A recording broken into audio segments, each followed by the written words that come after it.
Okay. Welcome everybody to our last construction subcommittee for the licensure task force. I appreciate everyone being on this nice August morning. A little smoky out here in Montana. Um, if we could start out, Aaron, if you could call the roll, please. Yes, thank you, Senator Harvey. Here. Right. Bob Dean, I know he was on and he's in and out of service, so I'm sure he'll be rejoining us shortly. Senator Noland, Here. Senator Zolnikov, Representative Seconder, Representative Teal, Here. Director Strauss, I think he's on vacation. Webb Brown, no. John Harding, see you. Troy Jensen, I'm here. Allison Paul, I see you, Allison. Can't hear you though. And Jason Small. Here. Okay. That is it for the subcommittee members. And then for staff, we have me, Erin Sullivan, lead staff for you for this task force. And we also have Quinlan O'Connor, who's our chief legal counsel and your counsel for this subcommittee, Lisa Patzer, who is running Zoom. And then we have several members that will be presenting today. So Kevin Bragg, who is the bureau chief for licensing, Teresa McGowan Srosik, did I say that right? Close enough. Who's the bureau chief for compliance, and then Kelly Welsh, who is executive officer for the Board of Plumbing and board or the State Electrical Board.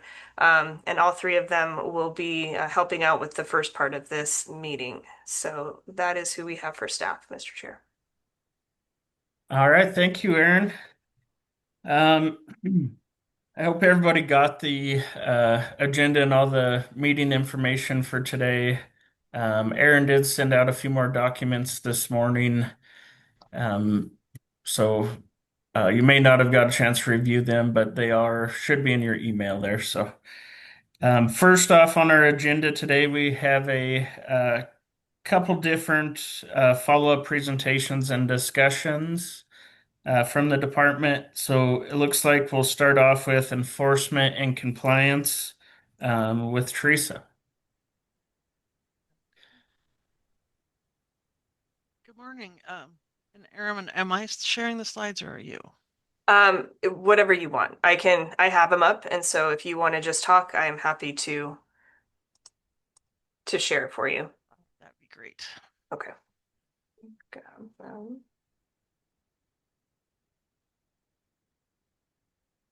Okay.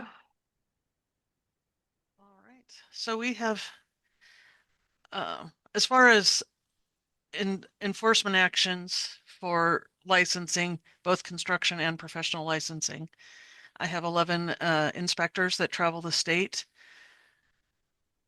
and they go to construction job sites, prevailing wage job sites. People can send in, and if you go to the next slide, Aaron, our enforcement actions, any citizen can file a complaint through our citizens portal. The first year we had that portal up in 2025, we had 110 complaints. Last year we had 2008 complaints. We do respond to those complaints within 7 days. In addition to that, the inspectors conduct proactive field enforcement across the state. Some of that is just driving around looking for construction happening, and some of it is, we go to plans exchanges and the building codes building permits, and see where construction's happening, and they'll go out to the various areas. If we do get an online complaint that looks a little serious in various areas, we may send that complaint to a business compliance audit, where we will look more in depth at the business practices that are happening in employment verification, wage and hour, as well as work comp and independent contractor and contractor registration. So the next slide. In 2023, we combined our inspectors. We had 6 professional licensing inspectors and 5 construction inspectors. We combined those in 2024 and 25. We're cross-training them, and we've really finally in 2026 we had all 11 compliance inspectors trained across every discipline. So they do both construction as fire protection, electricians and plumbers, as well as outfitters, funerals, and barbers and cosmetologists. And so our numbers last year were significantly higher as we got everybody fully trained and out in the field doing their inspections. The goal behind this was rather than have one inspector go on a long road trip to look at just barbers and cosmetologists, and then a second inspector cover the same territory to do construction sites.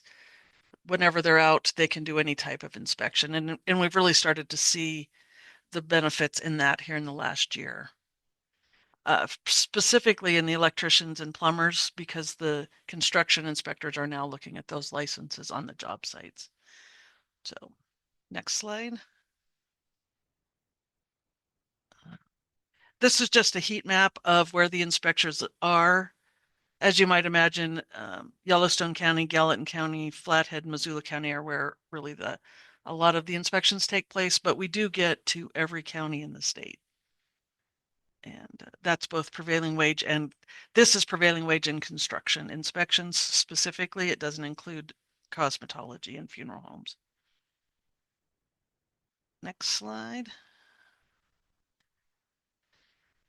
When we get on the job site and find issues, we either write fines if it's an independent contractor, or we file an internal complaint. And this is just the numbers of complaints or fines that we've written. Prior to January 1st, a contractor registration complaint resulted in a fine. After that, it's now a construction license, and that results in a complaint filed with our internal process. The one thing we do is we do try and get anybody in compliance before we issue a complaint or a fine. So when we do issue those notices that they're not in compliance, we give them 10 days to come into compliance, and that's been very successful. The only exception to that is workers' compensation. If we find a contractor without workers' compensation, we issue immediate cease and desist on the job site. Next slide. When we're on a job site, we look at the registration and licensing status of all the contractors. We look for independent contractors, and if those certificates are current and if they're working within the scope of the independent contractor certificate. We look to see whether employees are reported to unemployment insurance and whether or not there's a work comp policy in place. Again, if there is no workers' compensation, we issue immediate cease and desist. Next slide. These are the licensed trades that we look at. For all of the trades, we look to see that their licenses are current, they're within the scope of practice. We do look for apprentices, whether they're registered and whether they're within the ratio. Independent contractors are not a license, but we do look at them as well. Next slide. On prevailing wage job sites, we will look at everything that we looked at on the previous one, as well as making sure that the wages are being paid in accordance with the current prevailing wage rate schedule, and whether the employees are working within their proper job classification. Next slide. And when we do find violations, our first goal is to get everybody into compliance. And so we actively do that. We're looking forward to a lot of the contractor registration and ICEC work. I think Monday it goes live that everything will be online. And so we're working with the licensing bureau so that we can do a lot of that work right there on the job site in the field and get people into compliance.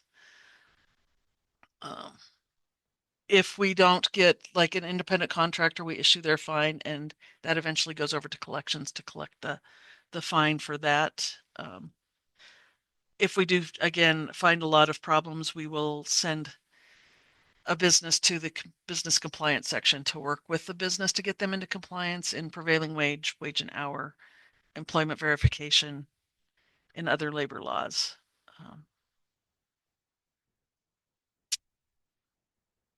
Next slide. So again, anybody can file a complaint if you go to our online portal, and if you have any questions, you can send an email to the erdwage@mt.gov. So that's what we do in licensing compliance or inspections compliance. If there are any questions. Any questions for Teresa? Senator Nolan. Thank you, Mr. Chair.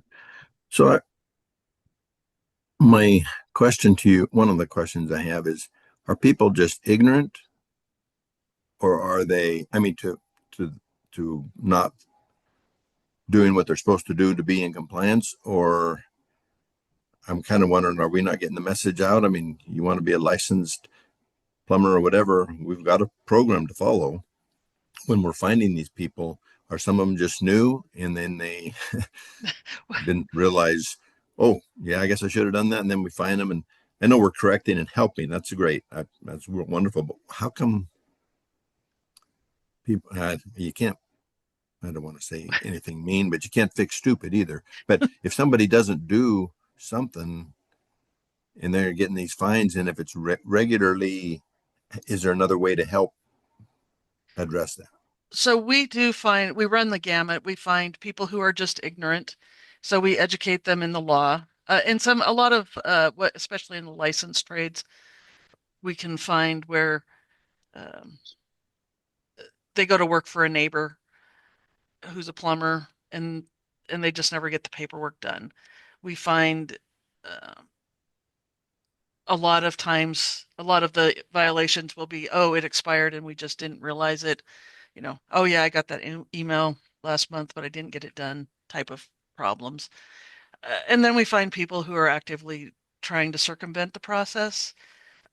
When we find people and get them into compliance on the first violation, we're pretty lenient, easygoing. We work to get them in compliance if they're just ignorant or they just didn't get it done in a timely manner. For subsequent violations, in both statute and rule, the penalties go up. So the first violation is $500, the second violation, $1,000, especially in the contractor registration, and then the licensed trades.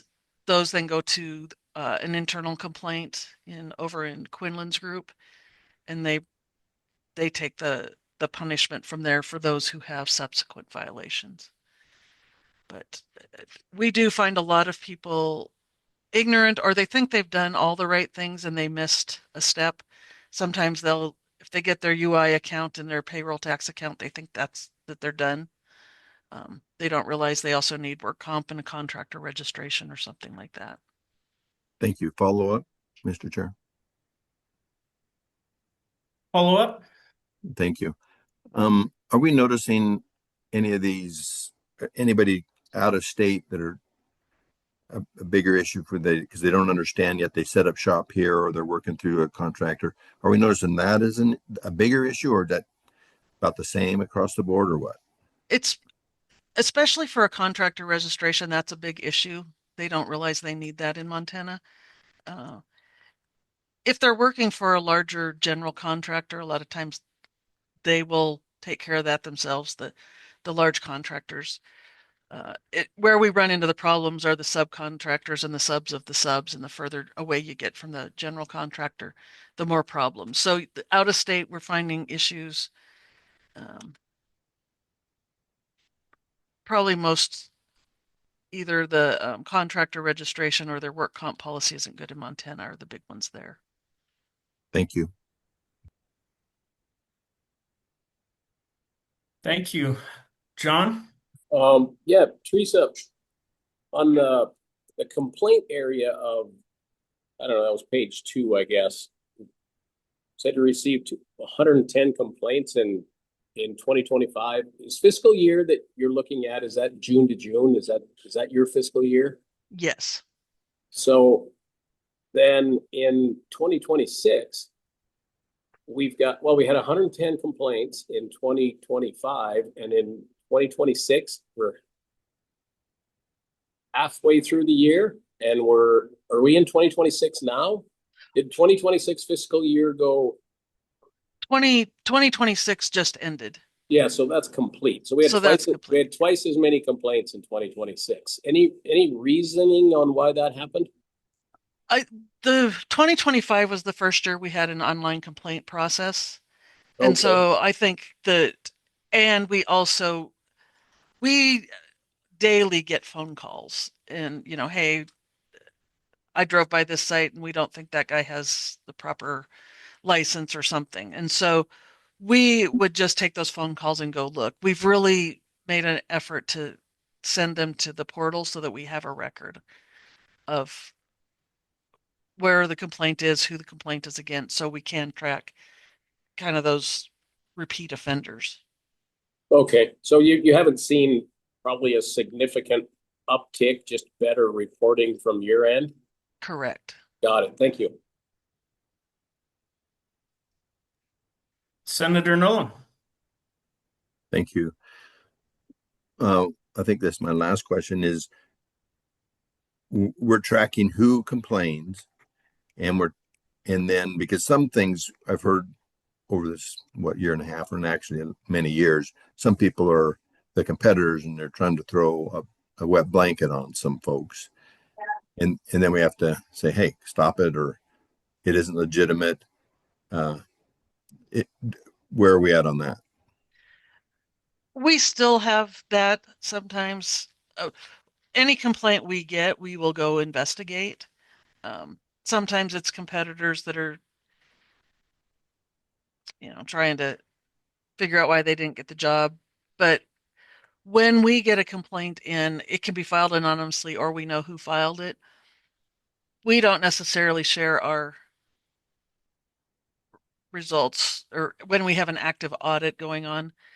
A lot of times people are wanting information until we have an actual written report, and anybody who wants that information has to go through a records request so we can send out the information. We take all the complaints seriously. Some do come in from competitors, but a lot of times, many times we find issues on the job site and we do get them corrected. Thank you. Thank you. Any further questions for Teresa? Well, thank you for that presentation. Some good information there, and I think it's good for all of us to know and for the public to know. So really appreciate your work there. So next on the agenda, it looks like we have a presentation from Kevin. Oh, sorry, Aaron. That's okay. Thank you, Mr. Chair and committee members. So the reason why we brought Teresa back for this meeting is it's kind of the recommendation that you all presented to at the June meeting was to do some more staff analysis on compliance and enforcement.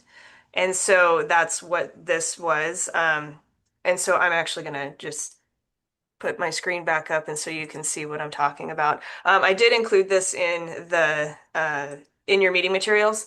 This is the same recommendation that we all covered in June. And so we did do the staff review and enforcement mapping, and she just gave her report. There was good conversation. So my question to this committee is, would you like to continue on with this recommendation for the final report? There's all these different options. Is there any gaps that you've identified that you maybe want to refine this recommendation to talk about with the task force for the final report? Okay, I'll give everybody an opportunity to kind of look over those options there.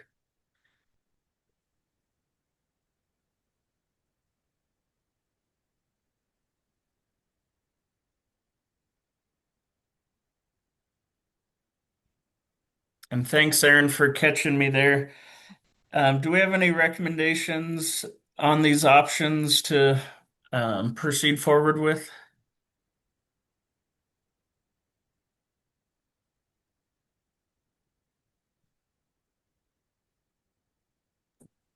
John?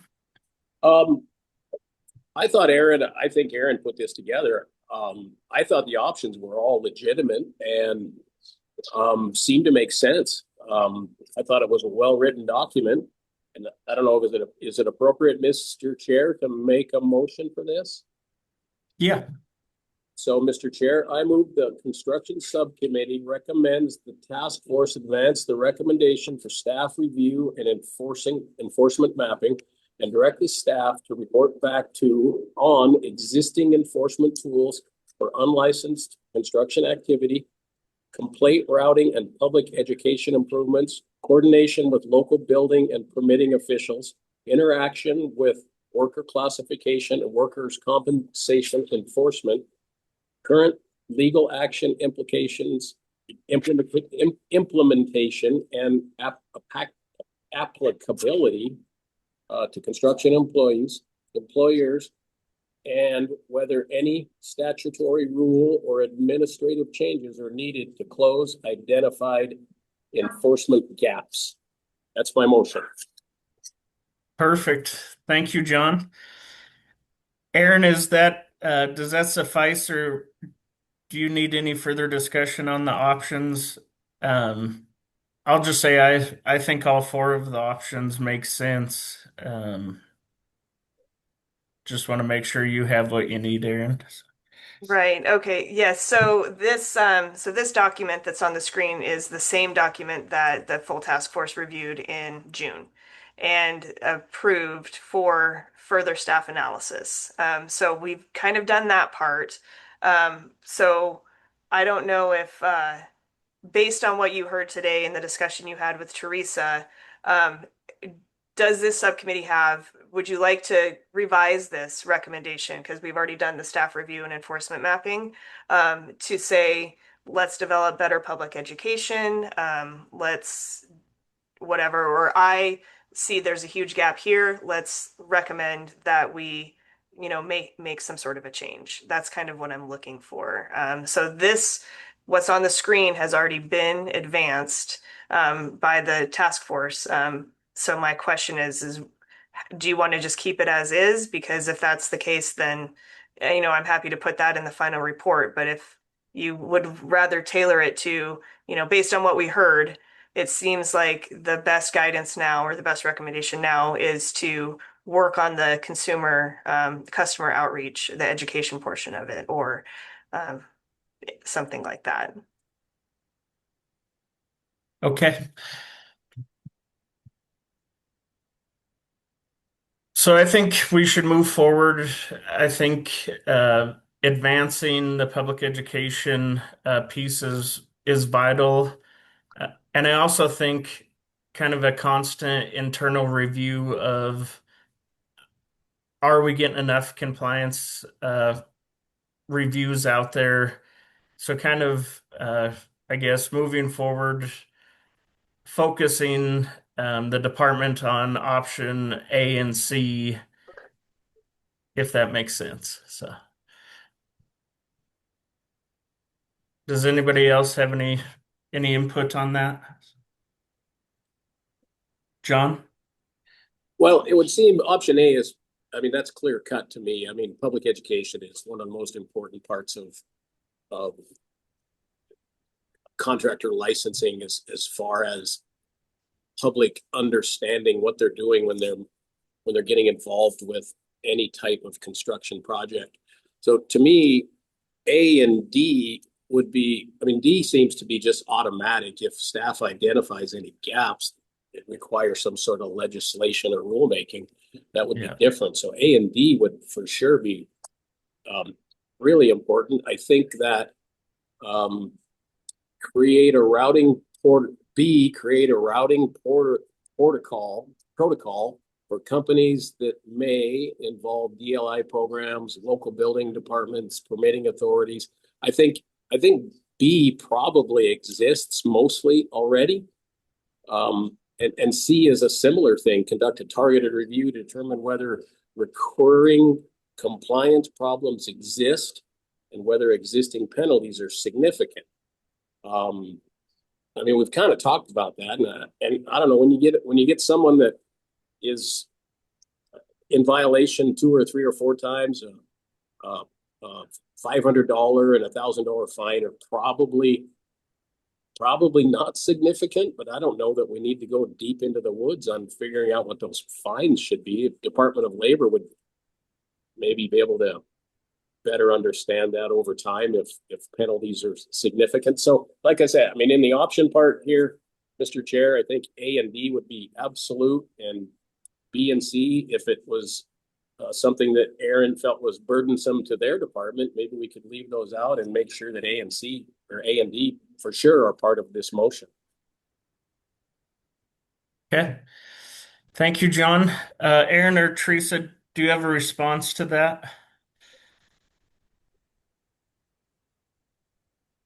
I don't see Teresa stepping Oh, up. sorry. No, Okay. it's No fine. No, worries. that's fine. So that's helpful. I think what I was kind of hoping for this, and I'm happy to do is I can just kind of revise this recommendation for an update for the August 21st meeting to kind of say, look, we did the staff analysis and this is kind of based on that. This is a narrower recommendation for moving forward. I will say if there's going to be any legislative changes, then that's something that could be discussed either right now or at the August 21st meeting, because we, if not, if it's not a task force legislative recommendation and you're saying do some more work and then and identify if there's any legislative changes that would need to be made, those won't happen until 2029. So just throwing that out there, but I think this is enough. I can just kind of work with this a little bit and just know that at the meeting in Butte, we'll revisit this recommendation based on the updated information that Teresa gave you. Thank you, Aaron. Yeah, I agree. And, from the public input we've had, I'm not seeing any glaring legislative changes that are coming forward. You know, from the comments we had early on, the request or the issues that were brought up around this subject were it doesn't seem like there's enough enforcement going on out in the field, and people aren't sure of the process. So, that's where I feel that the public education piece and really making sure that the Department of Labor is reviewing and staying on top of are our practices for review sufficient to what's happening out there in the world. So. Yeah, and if you're comfortable moving forward, Aaron, off the conversation today, I think we're ready to move forward. So, Mr. Yes. Chair, yeah, Representative or Senator Nolan. so there is a motion that we're going to have to just decide what you want to do with. He can retract or add to it or whatever we do, but we do need to either resolve the motion Yeah. or if John wants to do something. Okay. John, go ahead, John. You're muted.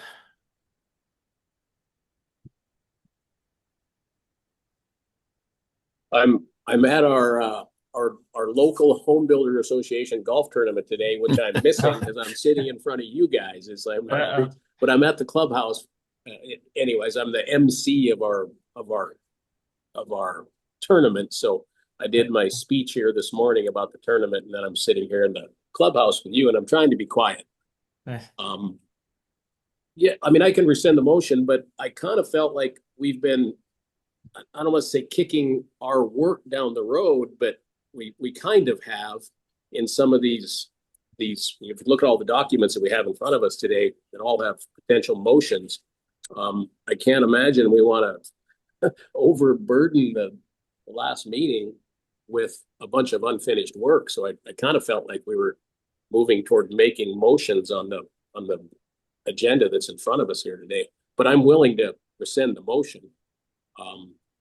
To me, when I read this a couple of days ago, I thought the motion was probably reasonable, and all three of these items, all four of these implementation options were probably, like I said, pretty well written, and I thought they were pretty straightforward. So, I mean, I can rescind the motion and we can kick it down the road to the next meeting if necessary. So either way, what do you guys think?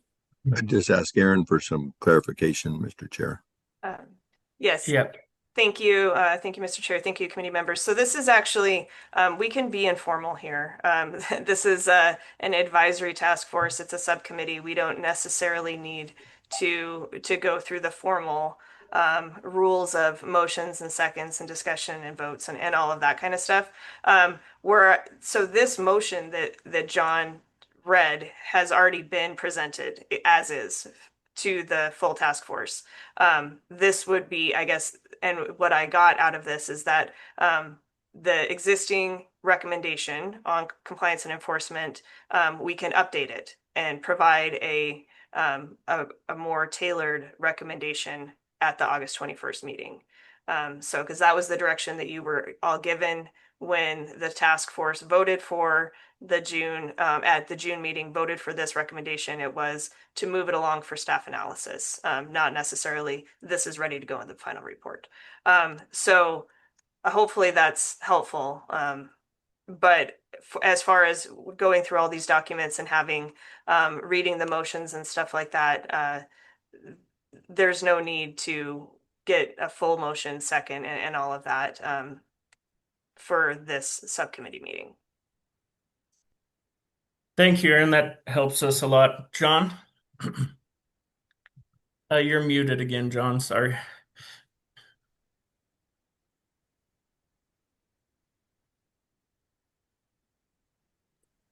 Just stay in only, then I'll rescind my motion. Thank you. Okay. Thank you. All right. So moving forward, Aaron, we're good to go on tightening this up and revising it for the final meeting. Yes, sir. Okay. Thank you. All right. We'll move forward. We'll now have a presentation from our Bureau Chief Kevin Bragg on the attestation checkbox. Thank you, Senator Harvey.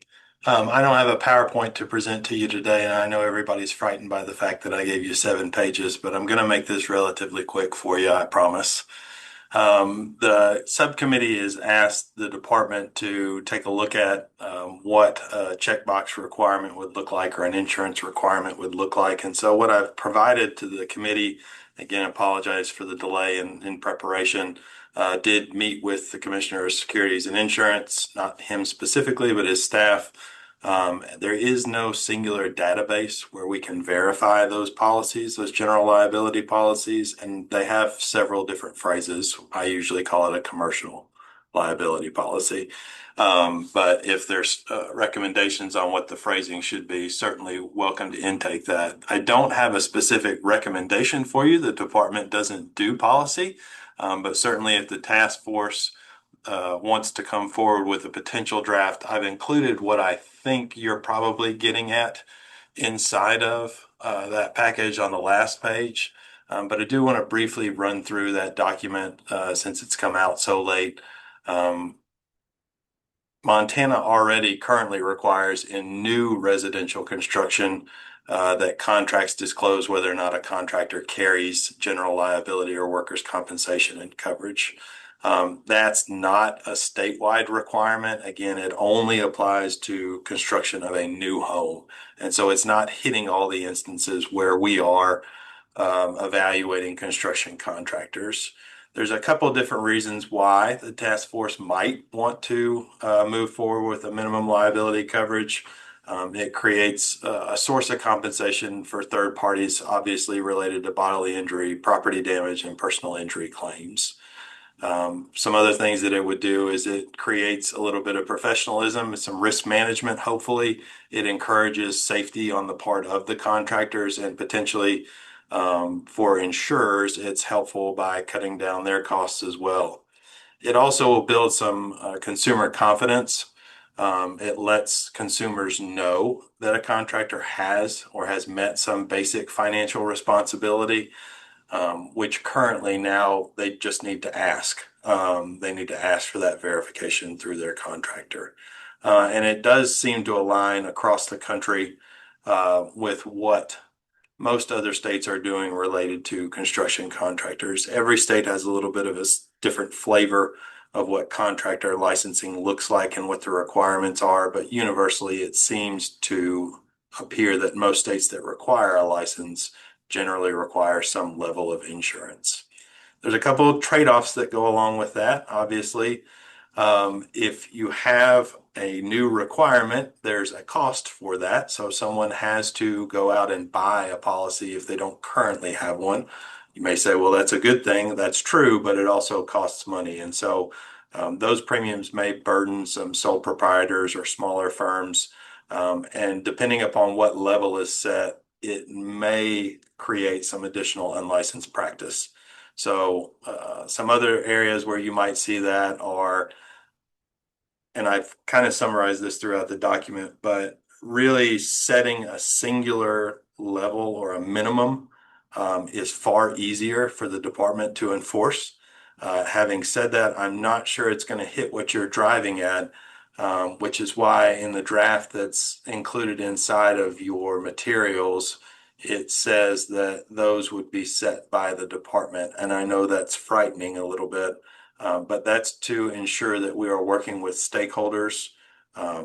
Those of you who are on the task force, those of you who are outside of the task force and regular participants with us, our associations that we have such good relationships with and have gotten this through the last legislative session. We want the input as to where those limits need to be, and rulemaking allows us a little bit of flexibility since the legislature meets only 2 years. However, you certainly could expressly list inside of statute what that minimum would be should you choose to move forward with that recommendation.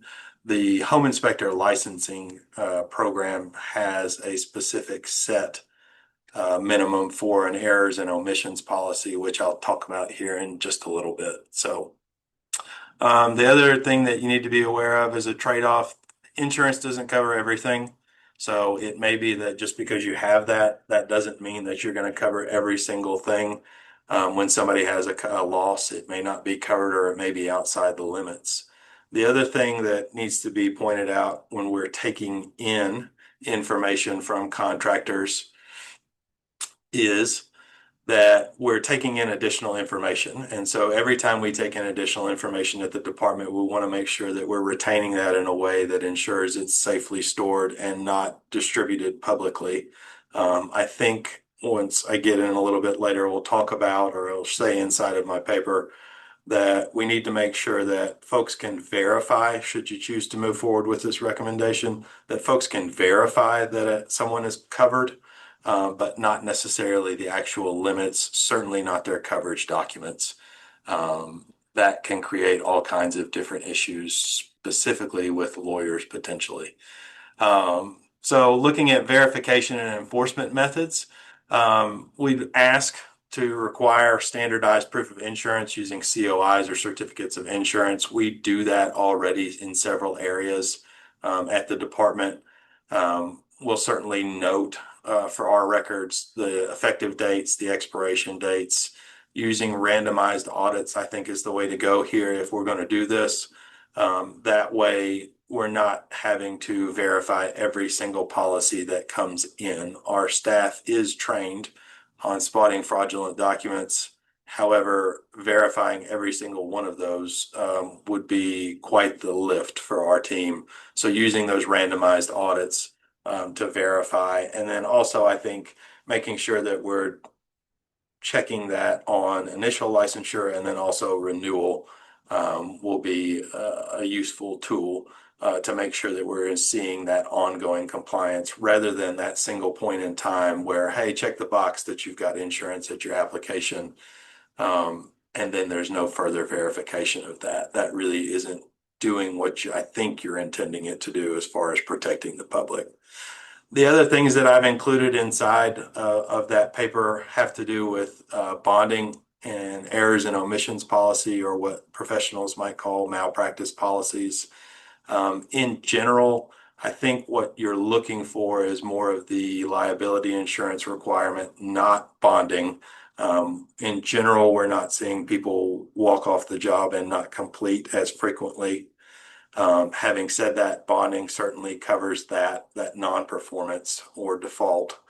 And then errors and omission is generally not something that's required across the country related to construction contractors. So I'd recommend, if I had any recommendation authority, that you probably stay away from that. And then last thing that I included inside was, I think, the potential draft.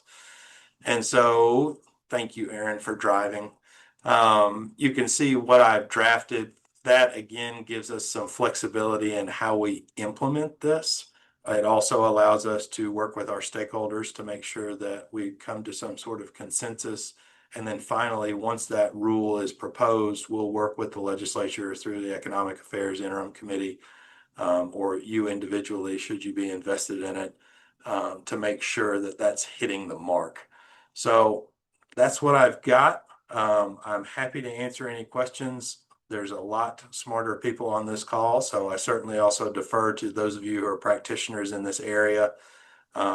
When we're talking about setting at different levels, I think I'll probably leave you with some ideations on what that tiered approach may look like. You could certainly make it easy enough and make it a distinction between residential, commercial, or some other type of construction. You could also look at the actual trade as far as whether or not it's a high risk. And then lastly, if you're not doing that inside of that trade listing, you could do it as far as what the potential risk categories are, although that gets pretty nuanced as far as what the actual work looks like. So I think we'd probably shy away from that. But those are just some general ideas. Don't have recommendations for you as far as what that level should be, should you choose to move forward with that, but wanted to follow up and make sure the committee had enough information overall about those different types of insurance, what's currently required in statute, which again is limited to residential construction of new homes, and see where the committee lands. So thank you, Chair Harvey. Thank you, Kevin. Questions or comments, discussion from the subcommittee?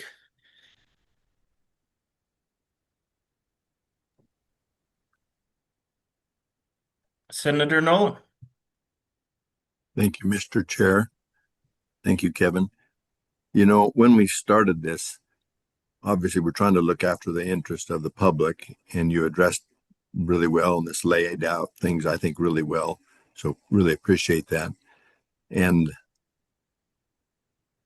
the process of getting people to, because I hear, in my opinion, way too many complaints, and I tell them, I direct them to you guys, and if they just did their due diligence, that we, like, find out if do they have insurance? Somebody fell on the project, it's on their land that they own now, them in the bank, and it's being built, but they didn't have the coverage. And I said, well, you didn't find out. You should have, before you hired this guy, you should. So I don't know how we ever get the public to do everything.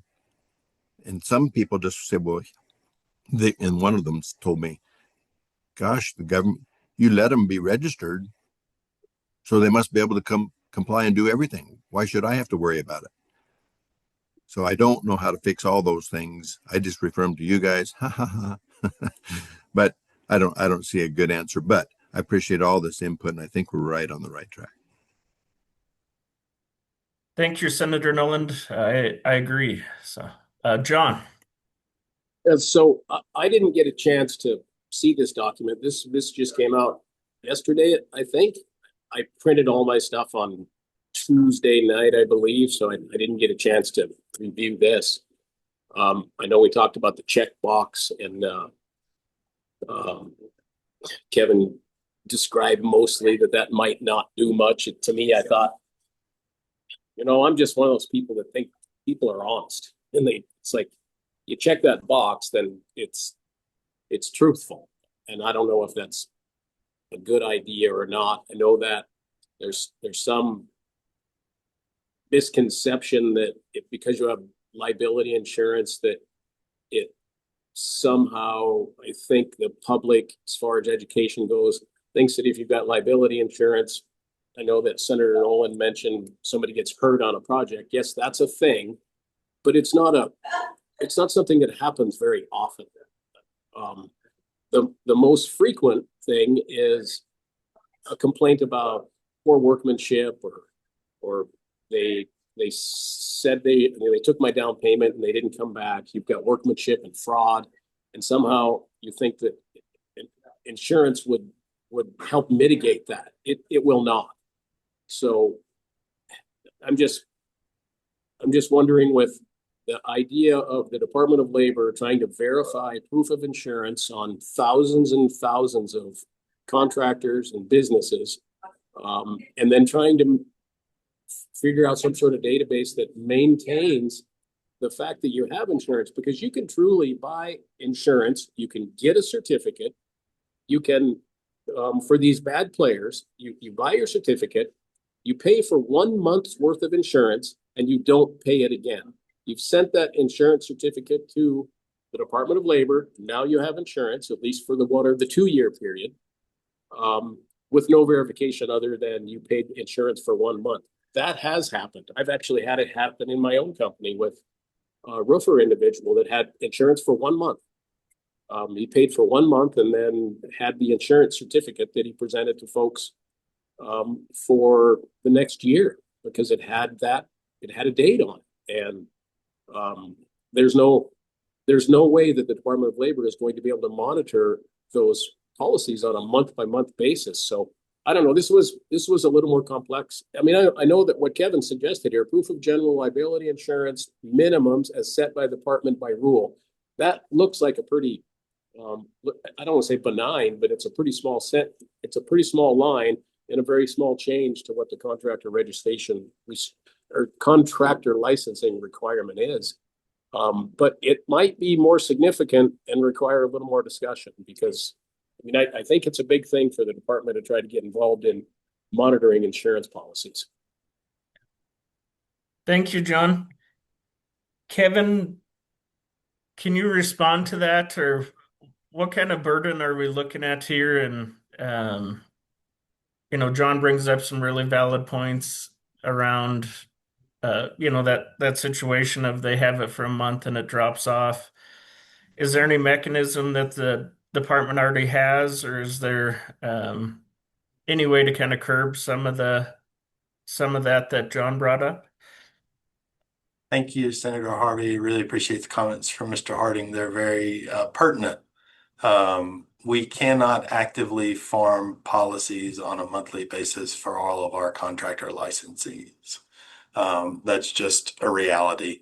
That would take a level of financial support that I don't think we would want to even potentially entertain. Doing that requirement on license at initial license and then on renewal allows for us to make sure that we're verifying that at least that license right now renews every 2 years.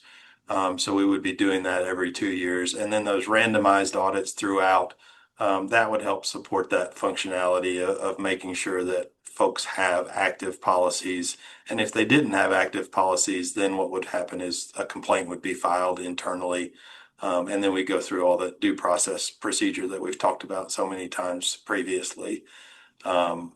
And then the other thing that Mr. Harding points out really well is that most consumers have no idea what a liability policy covers.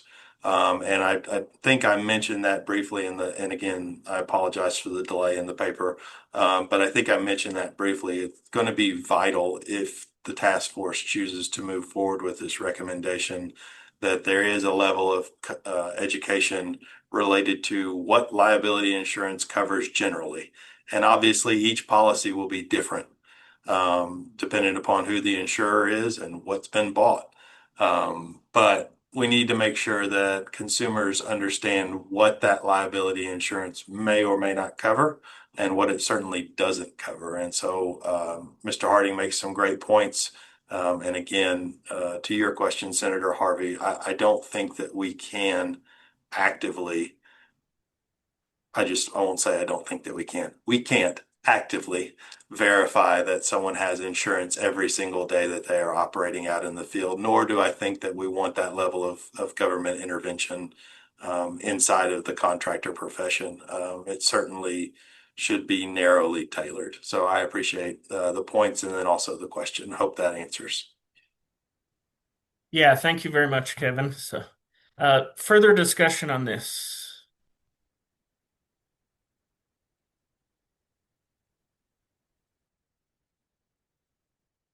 All right, quiet group today. Aaron, before I mess it up, I'll kick it to you.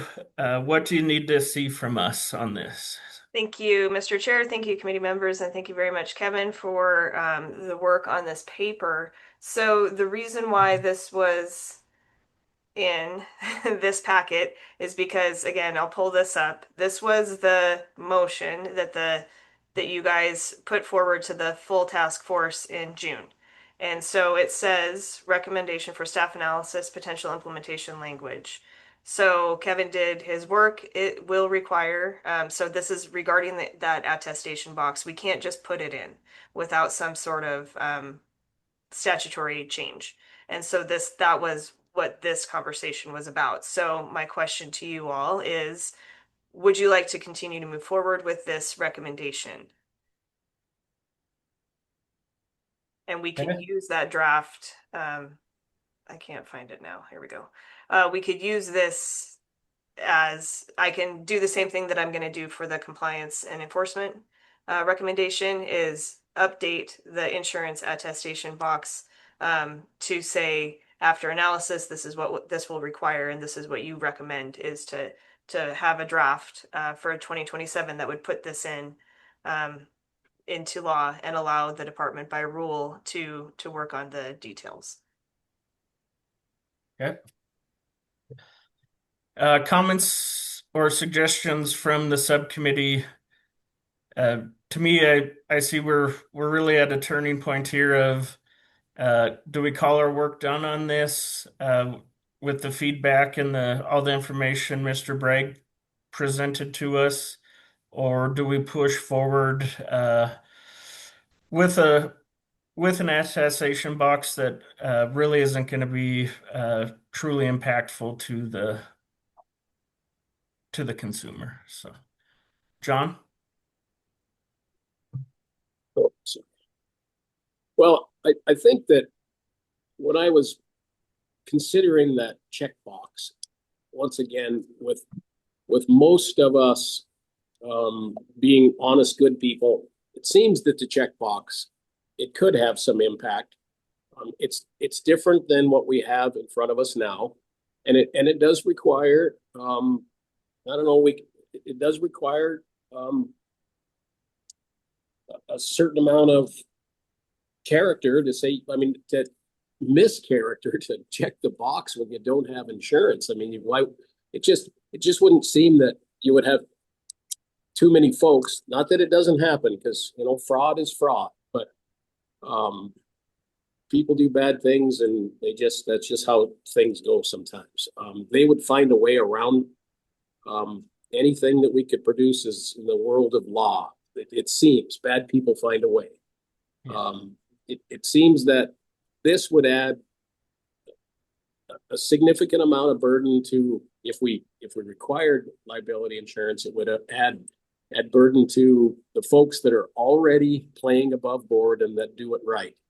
The check box, it would be illegal to check the box, and if you didn't have it, there must be some sort of penalty for checking the box if you basically lied about having insurance when you don't have it. So, I mean, I was when I read the documents here in the last couple of days, I was in favor of the checkbox, even if it took a legislative change to do it, which sounds like it does. Sounds like our legal advice wants to weigh in here. Quinlan. I just have a clarification, I think, of what your goal is, John, with the checkbox. Is the goal that you, on the application, and I presume on renewal, you check a box about whether you have an insurance policy, yes or no? If that's the case, at the end of the day, that doesn't change anything with regard to audit requirements and the burdens on staff that Kevin has already talked about. Right? If somebody checks the box, we still have to verify it for some percentage of folks whether they're telling the truth or not. And that's just, good internal policy. I will say we've also had legislative do audits that are in similar sorts of veins of making sure that we're verifying what was on a checkbox. And so it doesn't disappear the requirement that there be audits. And so then the question becomes, if we're going to require a checkbox and that's going to require us to audit, does it then make sense to have an actual requirement related to the checkbox, or just leave it alone? And what value are we getting from the checkbox? Yes or no on the application to the department that you have insurance is useful to all those who submit a records request to the department for the application from the licensee. And I will tell you that that's not very many people until the litigation comes up, at which point it's probably already too late. Well, then, Quinlan, that's a good explanation. I didn't realize that the check box would require you guys to still do the work on the other end as far as verification. So if that's a require, I thought that check box was more of on your honor box, not something that gets verified on the backside. But if you check the box, you've got a legal obligation to have the insurance because you checked the box. I didn't realize it required you guys to do like I said, the work on the other side. Yeah, I mean, we would take a percentage of it, come up with a sample size to go through, in the same vein as if insurance were actually required and you self-attest that yes, So what Kevin had talked about is, if everybody's required to have insurance, then everybody's required to self-attest, check a box that says, yes, I have insurance. We're not going to check 100% of the people who are doing it necessarily. We would take a percentage of those and see, is there a problem in this space? And that's what we do in several, continuing education audits and things like that. We're looking at a percentage of the total licensing volume to make sure that they in fact did it. We can then expand the audit size if it turns out that a large percentage of those who were audited did not in fact complete their continuing education. And I think something similar would apply in this sort of circumstance. And so the question is whether you want, if you say checkbox is what you want, do you want an actual requirement on top of that, or do you want to just say yes or no to having insurance? Either one is acceptable, and then we would still need to do some verification on top of that. I suppose if they said no, I don't have insurance, that wouldn't require us to verify much. If they happen to also have insurance, good for them. But of the people who checked yes on the box, we would still do some sort of verification for some percentage of those to make sure that it was in fact accurate. But then my sort of overarching policy question is, what are we hoping to accomplish with the checkbox? Who is getting notified of something as a result of the checkbox? And that's where I'm saying there are very few public records requests that come in for a licensing application. And so the public isn't going to know that someone checks the box yes or no unless there is already litigation, and then maybe they submit a records request to us in that instance of running down all the various traps that you might want when you're suing a contractor. And so if that's the goal, okay.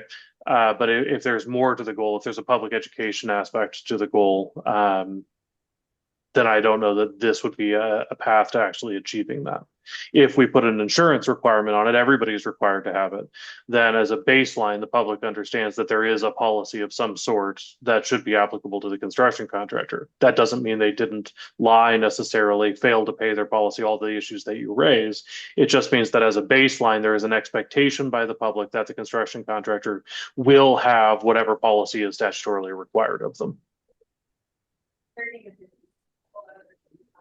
That doesn't make it good or bad, to be clear. I just want to clarify the different possibilities here. It's for you all to make your recommendation. Thank you, Quinlan. John, any follow-up to that or any? Oh, I mean, it just gets to be more complicated the more you talk about it. Yeah. It felt simpler than this about a month ago, but Yeah. you get so deep into the weeds, it it doesn't seem to stop. That this is best served, like Senator Nolan mentioned. I mean, this is a public education thing. I've been at this for 40 years, and I know, like I said, people that are good-hearted folks and honest folks. They've had insurance. They've talked about insurance for years and years and years, and it's just incredible that the public is still inclined to hire someone that produces the lowest number, and then they complain after something bad happens when they hired this person because they don't have insurance, or they didn't do it right, or they took my money and ran, or any of these things. But it always comes from the public choosing, well, not always. It mostly comes from the public choosing the least expensive option. And that public education is just such a key to all of this. You just can't hardly legislate or put enough information or requirement into the licensing process to make everything go away. So it just gets more complicated. I think we just need to take all the lawyers out of the equation and not let them ever get involved, and we'd be a whole lot better. Just kidding, Quinlan. Just kidding. Mr. Chair, Yeah. if I may, and I'm not a lawyer, so I get to continue to be part of the conversation. So in the interest of time, if the committee would like, we can just put this entire packet in front of the full task force, and that you guys can have a further discussion at that point. Again, this was a follow-up to the original motion, was to do some more staff analysis and indicate what the implementation would look like.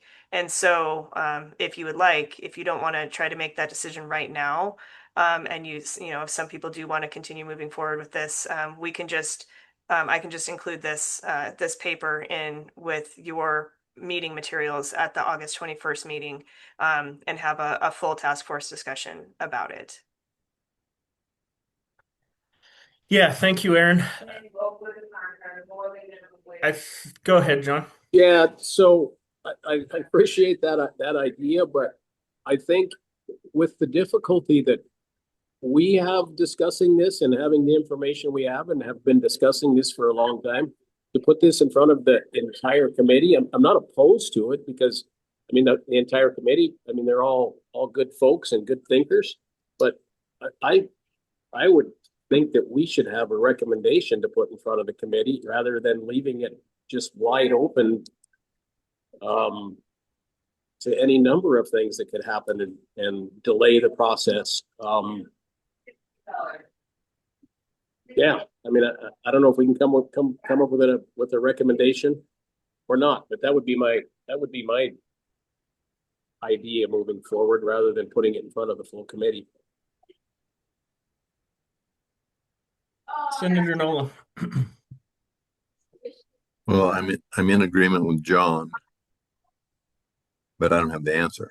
That's the part that I feel bad about. I've looked these things over, hoping that somebody that's engaged in this regularly, yeah, that's good. Here, I like to check the box. I liked all those things. Now we're here, and kind of to John's point, we were tasked to do something. We're trying. We just didn't get it done yet. Well, you put this to a full committee, we're going to rehash this whole thing. That's why we're trying to do it now. But again, I'll apologize because I do not have an answer. I, let's just leave it up to Aaron, I guess, and we're all good. But just kidding, Aaron. Yeah, and I'd love some more input from the committee. I really do feel that, from the feedback, it has really kind of opened this topic up more. I don't see, in the next 2 weeks, us coming up with a good resolution for this.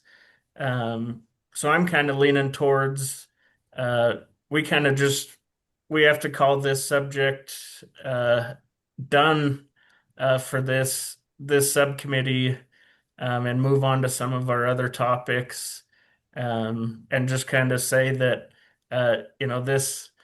this opened up too big of an issue for our time constraints, and you know groups in the future uh, could possibly come back to this. So, John. So last comment, hopefully for me anyways. So do you think that if we did use the checkbox, just say that and the purpose of the checkbox is now we've opened up a can of worms legislatively potentially, and the discussion that we're having right now is because we started talking about the checkbox. So all of a sudden we have this, according to Quinlan, this would take a legislative change to add the checkbox. I would speculate that at the legislative level, there would be a lot of discussion about what we're talking about right now. If the checkbox is going to be adequate, what's going to be required by Department of Labor if the checkbox is implemented, and where we're going from there. So it would take this issue that we're talking about and bring it to a legislative level if we recommended the checkbox at this point.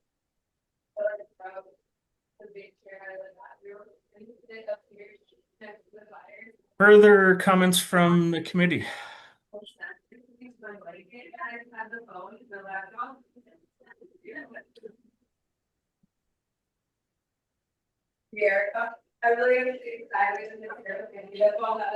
So, Mr. Chair, there will need to be some sort of a discussion at the August 21st meeting, since this was a recommendation that was advanced. So would you like me to revise that and as an update and say that after further review, you would like to retract that recommendation for implementing an insurance attestation checkbox? To me, it sounds like the committee's split on retracting or pushing it to the legislature. Senator Nolan, go ahead. Thank you, Mr. Chair, and thank you for directing us on this work. I'm leaning with John that we need to. I'd like to put that checkbox on there. I really would. Is it going to be something? So you, Senator Harvey, you and I both know what's going to happen. Probably is we'll get it. Well, somebody's going to draft it, and we'll decide, and we'll have hearing. Yeah, that's fine. We can maybe that's the time. Maybe that's what we need to have our energy on. Yeah. As John mentioned, is okay here, or you can say, we're split, or however you want to phrase it to the full committee. Say we had people that wanted to do this, and our recommendation, I guess, is from half of us is to move it forward. If nobody else is speaking up, then unless you don't want to, because I would like to move it. Is it going to be the little bit of work? And it might not go anywhere in the legislative session, and then it'll just go away, John. So it won't change anything for Quinlan and Kevin to do. But I think I would like to see something, and the checkbox. I think I would like us to move forward with it. Okay. Yeah, unless there's other comments, Aaron, I think we should move forward to the full subcommittee with moving forward with the checkbox. That'll result in a discussion there with bringing this legislation forward, and then, as Senator Nolan said, it'll go through the legislative process. The department will have to do some more work and kind of tell us the fiscal impact and what this is going to take to get operational. So let's move forward with it and have those discussions. So. Okay, I will just I'll work with Kevin and Quinlan a little bit, and we'll kind of revise some stuff and have it and so just be prepared to discuss it at the August 21st meeting. Sounds great. Anything else on this topic from other subcommittee members before we move on? All right, seeing none. Next, we have electrical and plumbing comparisons with Kelly Walsh. Morning, Chair Harvey, subcommittee members. This is Kelly Welsh. I am the executive officer for our plumbing and electrical boards and a handful of our trades licensing boards. At your June 26th meeting, there was a lot of conversation regarding licensure for plumbing and electrical across state lines. And so I completed a side-by-side comparison of our neighboring states. And then I also provided some information regarding our most out-of-state applicants for both. So you were provided a document. It's 8 pages, and I'm not going to read it to you, but of course I'm going to go through it a little bit. So for electrical licensing first, the electrical board has a journeyman license, and it also issues a lower level license, which is called a residential license. That is limited to residential property only. I outlined the requirements for those two license types. That's in bold, and our apprenticeship programs specifically maintain the standards of the hours for related education and also the practical experience. So just to go to the table, we have our neighboring states first. And what I wanted to just go through with you is the requirements from state to state. As you can see across the top, the first box is what states require apprenticeship registration and or a similar like trainee card. And all of the states that you see here listed require that as a part of getting your legally obtained experience as a electrician. And then the next table or the next column, forgive me, row is journeyman hours requirements to exam. So then this is then the licensing board or the licensing program's requirement. So supervised 4 years, 8,000 hours is very standard across the country. You can see that that's there. And then also the next column or row is the related education requirement. Generally, most states do not require related education, but they encourage it. So for all of the none, that just means their statutory language doesn't require it. They require supervised experience only. But the 576 hours is always the related education associated with an apprenticeship completion. So in Montana, we value our apprenticeship very much, and therefore we require apprenticeship completion to be eligible to take either the residential or journeyman's examination. Our next column and row is do we have other allowable pathways? I just kind of described that. Yes, all other states have other allowable pathways to become eligible to take an exam. But typically, again, it is a 4-year timeline with 8,000 hours of supervised experience. Next row is just talking about the residential equivalency. So many states have different types of electrical licensing. Sometimes it can be a alternative energy. It can be a limited solar. So there's a lot of different license types that are a lower level license type than a journeyman.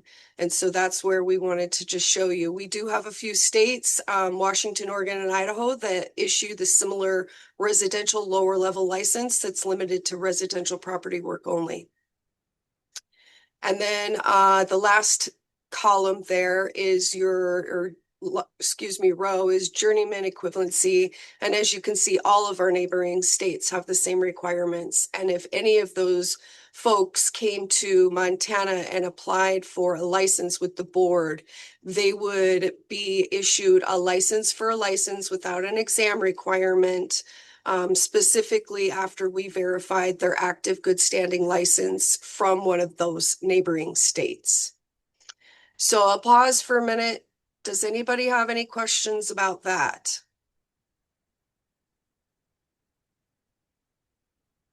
I don't see any, so I'm going to just keep going, rolling here. I also provided you some other attachments and resources. So the Board of Electricians, they made their substantial equivalency determinations and they adopted rules. You have the residential determinations and the journeyman determinations. I also included the NARA membership. NARA stands for National Electrical Reciprocal Alliance. This was an alliance that was formulated in the early 1990s, and Montana has always been a stakeholder and a vital part of that group since the beginning. The group works hard to keep documentation about what each state requires for licensure so that we can continue to work around universal licensure, reciprocity, and now substantial equivalency conversations. I also provided you the national code that is enforced and in effect in each state, so you kind of have a picture of that. This is likely to change here as Montana is adopting 2023 NEC. We will be moving towards that, and many other states will be too.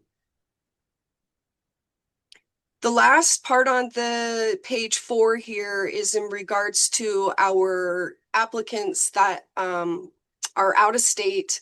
I pulled numbers from the top states with the most applications. The ones that are highlighted in yellow are our neighboring states, and so I just wanted to point that out.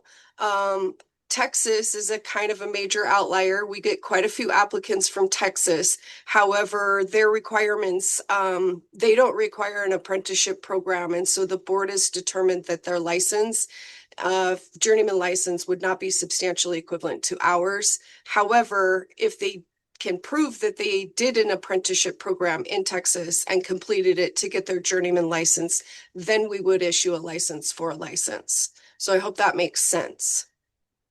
And that is kind of the wrap up for electrical. I would just open it up for questions if anybody has any right now before I move on to the plumbing information.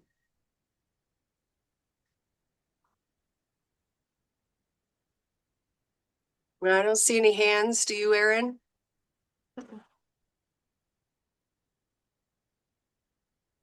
All right. I'm going to proceed forward then. Plumbing licensing. So I did the same thing. I provided you the requirements. The Montana Plumbing Board does have more strict requirements than the typical national standards. The Plumbing Board, as you guys have discussed, has some draft legislation prepared with Erin that would address some of those things so that we could have more equivalency with more states. On page 6 of 8 of the document, you can see the table that I prepared. Again, I started with our neighboring states to show you the different requirements, the journeyman hours required, the related instruction, and then if there was another allowable pathway other than an apprenticeship completion. And typically for our neighboring states, we're very comparable. And again, this is just a plumbing journeyman license. We don't issue a lower level journeyman license in the state of Montana. And then the last page, or page 7 and 8, is just again showing you our most out-of-state applicants. And the highlighted folks there are our neighboring states, which also have the most numbers. We didn't have very many outliers. I included anybody, that had at least one. And so you see Florida, Minnesota, and Texas. And that is the end of the document. And so I guess I just open it up for any other questions or thank you for having me. Thank you for taking such an interest in electrical and plumbing this year. And if there's anything that our boards could do to help, we appreciate the work that's being done. Thank you, Kelly. Appreciate all your work on that. Erin, is there any direction for us on this topic, or was this strictly information? Thank you, Mr. Chair and committee members. This was for your information. It was just some additional information that was requested during the discussion we had, I believe, at the end of June for the various public comment recommendations regarding electrical mostly. And so I will say that, and Kelly can back me up on this, that we were at the electrical board had their meeting last week, 2 weeks ago, I can't remember when, and they didn't have any suggestions to move forward to the task force based on those public comment recommendations regarding electrical work.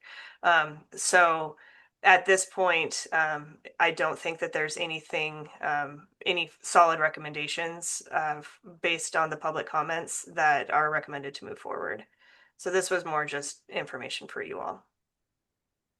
Perfect. Thank you, Aaron. And if my memory is correct, we already supported what came out of the Board of Plumbers to go forward, correct? Well, yeah, you'll look at that in just a little bit, but Okay, yes, sounds that was good. a request. Yep. Okay, perfect. All right. Um, Any comments on the information that was presented, John?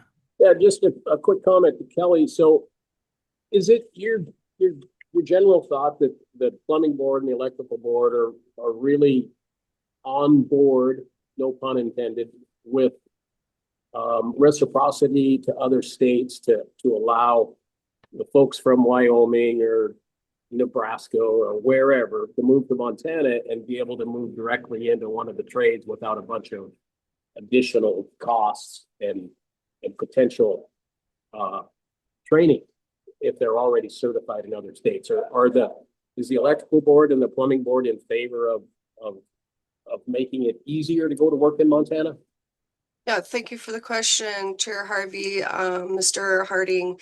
I believe both of the boards are very much in line with trying to have not reciprocity agreements anymore, because we've now implemented substantial equivalency determinations. So yes, I think that they want to make that, alignment.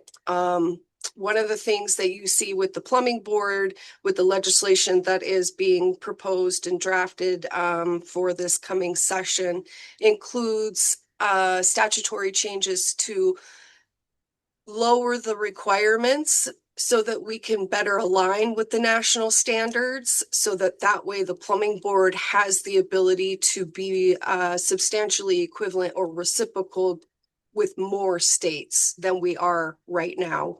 So I think we're on track to do that with the plumbing board, and the electrical board has done a really great job. We did a comprehensive rules revision in FY24, and we removed a lot of barriers to licensure. So I think both boards are on track to be doing great work and allowing many other states to come here. I mean, obviously, with the standard procedures in place of verifying licensure and ensuring that they're, in good standing, that's about the most complicated thing that happens with folks coming from out of state with a license. I hope that answers your question, sir. Yes, thank you. Thank you. Any further comments or questions? All right, moving along. We're now to Aaron with registered apprenticeship and pre-apprenticeships. Yes, thank you, Mr. Chair and committee members.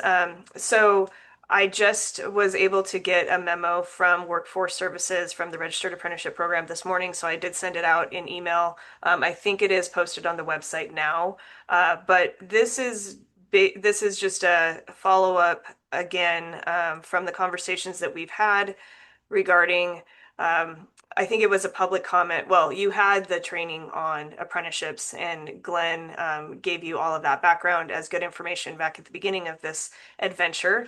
And then there was a public comment recommendation that had to do with pre-apprenticeships. And so the ask was if you guys could get an update on how things are going with apprenticeships and pre-apprenticeships and with the other initiatives that we have within the department as far as 406 jobs. So that's what this information is. There is no intent for a recommendation or no ask for an actual recommendation on this. This is purely just follow-up information. So you'll see that I provided a copy of the mid-year report for 406 jobs. And the very first initiative was increasing registered apprenticeship pathways. And so you can read through this information. This has been posted since Monday. So hopefully you've had a chance to kind of look at what the apprenticeship program is doing in order to move the 406 jobs initiative forward. And so it's really just page 1. I think I put the whole report in there. So if you're interested about AI, go ahead and read through it. But for our purpose today, it was really just the increase of the registered apprenticeship pathways, so you can see some numbers. And then the other one, this thing is in the way. Sorry, I can't get to it. Stop. I'm gonna have to stop sharing for a second. There we go. Where did it go? I don't have it on. I'm sorry. I thought I had everything all set up, and apparently I didn't. The other one is a memo this is the one that I emailed you this morning that was sent out, that was produced by the Workforce Services Division. And let me share now. There we go. So this just kind of goes in line with that mid-year report, but it's specific to the apprenticeships. So you can see that there have been 815 new apprentices to date. They are working on some other sectors that aren't necessarily relevant to this subcommittee, education, childcare, teacher apprenticeships. However, it says construction trades still are over 75% of all new apprentice starts with we've got 1,287 active apprentices for electricians and 883 active apprentices for plumbers. And then there has also they've done a lot of work with the pre-apprenticeship expansion. They do have targets within 406 jobs, so they are working on that. They have 4 new plumbing pre-apprenticeships with Williams Plumbing. So, and then there's other pathways for pre-apprenticeships. And so they also provided the participating employers and schools. And so you can see some of those: Williams Plumbing, Jackson Contractors, Dick Anderson Construction. And then there's high school programs that are operated in a variety of schools across the state. So as everything with apprenticeships, it is incumbent on employers engaging and being participants. We can't force employers to take on apprenticeships. And so that they're just saying that employer participation remains essential. And so they are actively working on trying to get new employers out there, trying to get the programs out across the state for those who are interested in either regular registered apprenticeship programs or at the lower level, the pre-apprenticeship program. So again, this was just more information that you had asked for an update on how everything was going. There's a whole team that's very engaged in this initiative in 406 jobs. Thank you, Aaron. Any comments from the committee?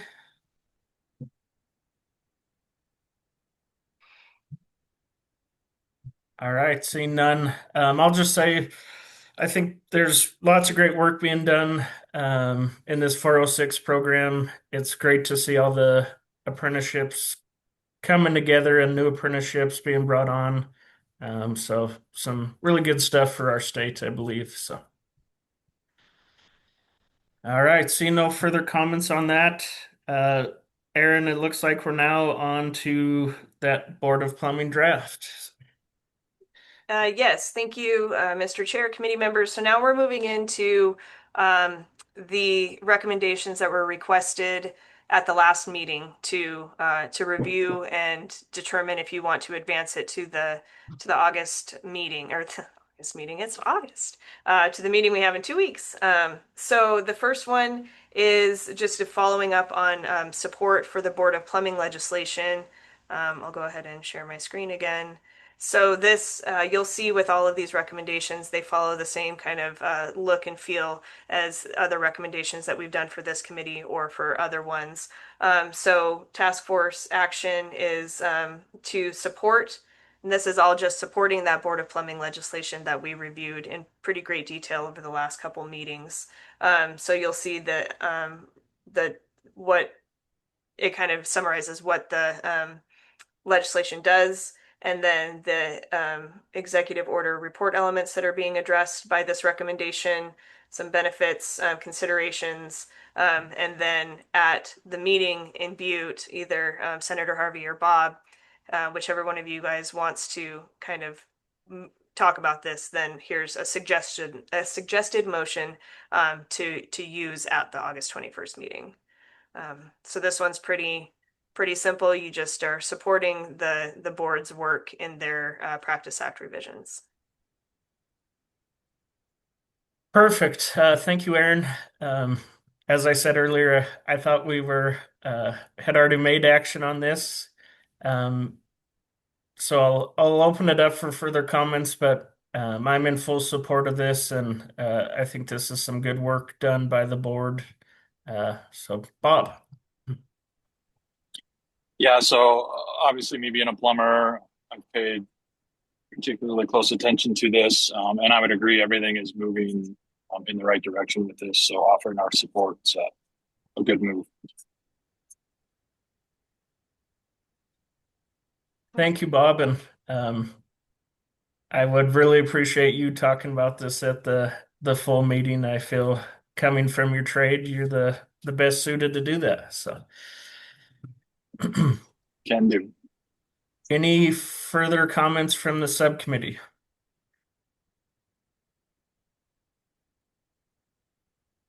All right, seeing none. Looks like we're on to consumer protection resources. Yes, Mr. Chair. So this one had to do with the discussion that we had, I believe it was at the last meeting, about what if it isn't a DLI problem? Where can a consumer go if they are having issues with the bank or whoever? And so this was so the way that this recommendation is, it's a guidance one. It wouldn't require any statutory change.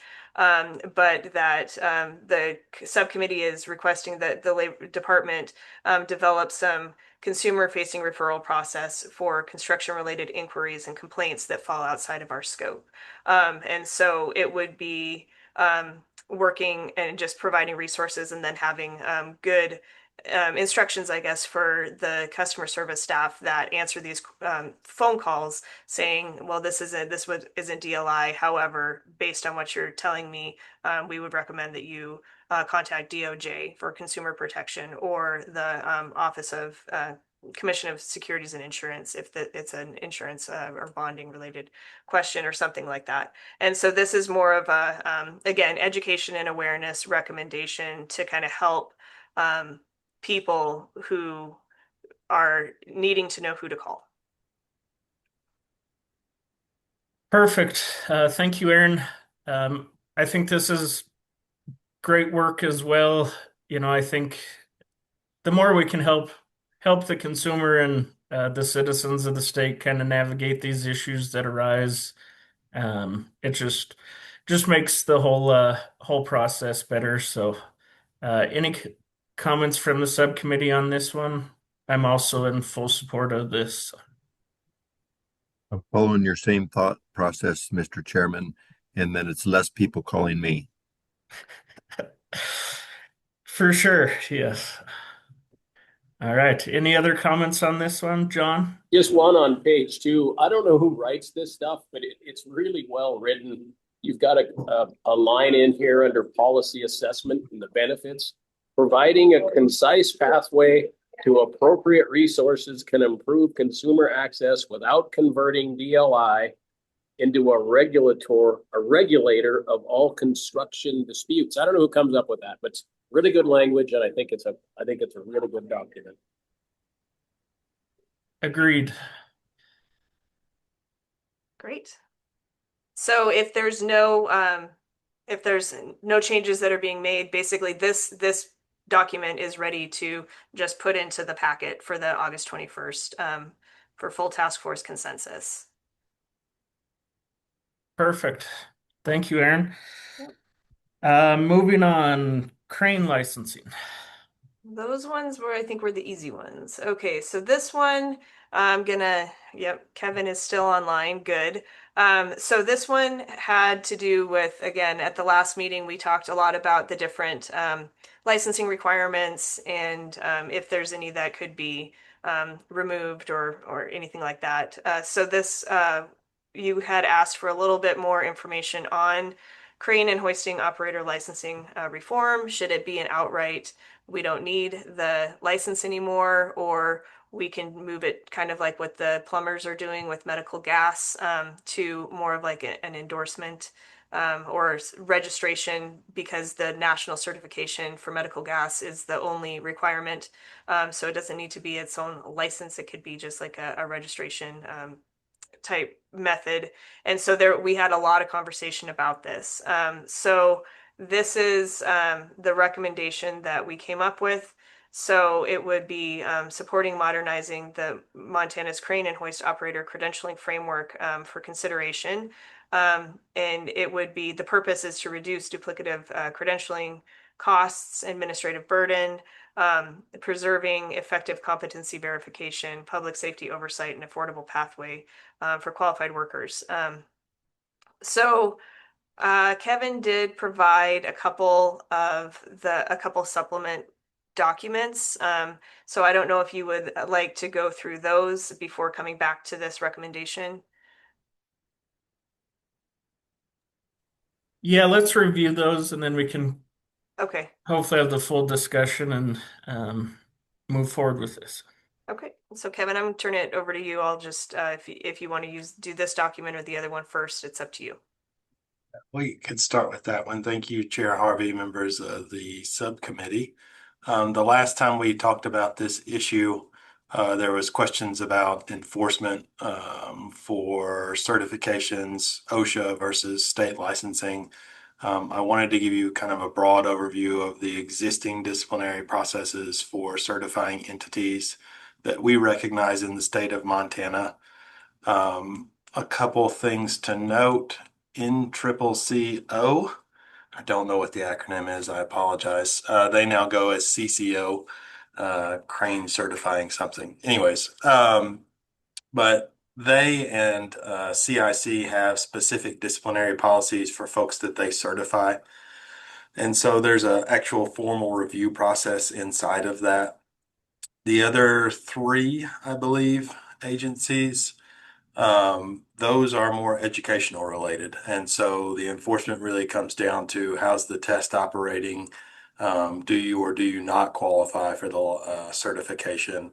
And if you do, it's going to move forward. And so that document is really intended to kind of give you an overview of each of those existing entities that we recognize certification for to get, as I think it says in the first line, a first or a second class crane license. And so a first class, and I apologize if I get this wrong, I tried my best. First class will give you the ability to hoist everything but mine related hoisting. And then also for second class, you can hoist up to 17.5 tons. And if it's below 6 tons in the state of Montana, you don't have to have a license. So that's just kind of an overview of each of those existing certifying bodies that we recognize. So if somebody has one of those certifications, they come to us at the Department of Labor and Industry, they show us the card basically that says they're certified. We verify that, and then we issue them a license. So it's have you got this? You get that.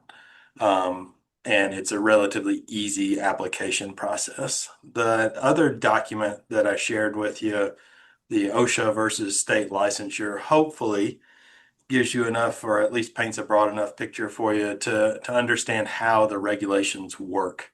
Everyone has to have OSHA certification or certification that qualifies underneath OSHA. A lot of places do that in a couple different ways. Montana's in a group of smaller states, as we've talked about before, that requires an additional license on top of certification. There's another group of states that say, hey, you need to have the certification, and operating the crane without that certification is subject to potential penalties. Some states do that as a criminal offense. Other states do civil fines. Of course, that still has the enforcement element to it.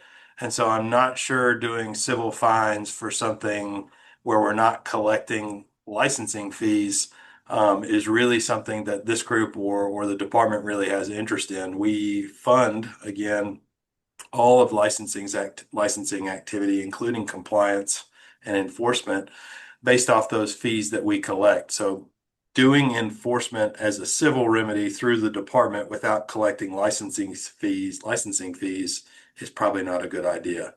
And then the large majority of other states rely on OSHA's qualification rules. I apologize to you. I did not give you a historical rundown of why we license crane operators. It has been around for a significant amount of time. Aaron, I think, could probably tell me better, but I'm pretty sure the initial statute was put in place, I think, in 1915. So it's been some amount of time. And of course, federal government and state government have both grown since 1915. But the vast majority of states are not licensing their crane operators.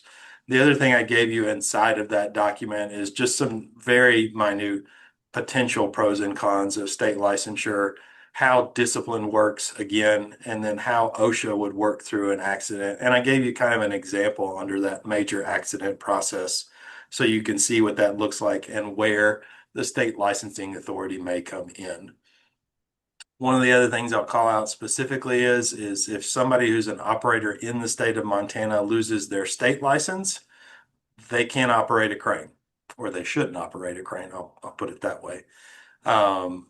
So that's one of the reasons why licensure may be a benefit, is if you can then revoke someone's ability to operate a crane, that or a hoisting engine, that may be a reason for additional licensure. And I gave you kind of a really small summary there at the end that talks about where I think probably the benefit is in revocation of state licenses, which we aren't currently doing.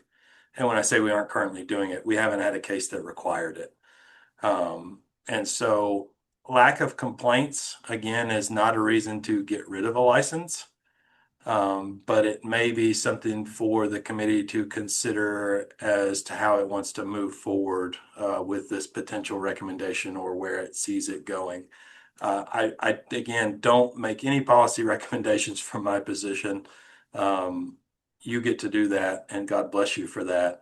I don't know that a registration, while I don't know, everyone's going to be required, regardless of what happens with this license type, everyone's going to be required to be certified. And then to have that certification and to do registration with the state, I don't know that there's an additional benefit to that without some type of back-end enforcement on it. But those are all fun questions that you get to decide now. But hopefully it gives you a little bit of information, and then the committee can choose to go where it pleases. And I'm happy to answer any questions, although I will be candid, I am not the most educated in this area. Thank you, Kevin. So back to our recommendation page here, comments or suggestions from the subcommittee. Senator Nolan. Thank you, Mr. Chair. One of the reasons that I'm encouraging us to obviously keep crane licensure processing is I've seen what's happened. It was one time, it was 25 years ago, and then another one here fairly recent, but when it was on a piece of property that I know about, and one of the contractors said, hey, we need to lift this big piece of metal over onto this barge. You ran that before. Yeah, why don't you go do that? That actually happened. He got in, lifted it, tipped everything over, didn't hurt anybody, didn't even hurt property because it went in the water. But somebody could have got mangled pretty bad. And I remember thinking, well, who's given authority for somebody to just, you run one, you go do this. So our processing is what we're doing is good, and I appreciate it. And I am in favor of keeping going with maintaining that, as Kevin pointed out. Thank you, Senator Nolan. Further comments, John? So when we had the last meeting before, when this topic came up, I did talk with one of the manager of the biggest crane company in Montana, and specifically asked them what he thought about the Montana licensing process, not process, but program. And he could see there's zero benefit according to him. All the licenses that they're required, and the standards that they are required to operate under are through a national standard. And the only thing that he said about the Montana license, it just costs more money. It provides no benefit according to him. So I did do a little research on that. I know the crane company personally and tend to agree with what he said. Okay.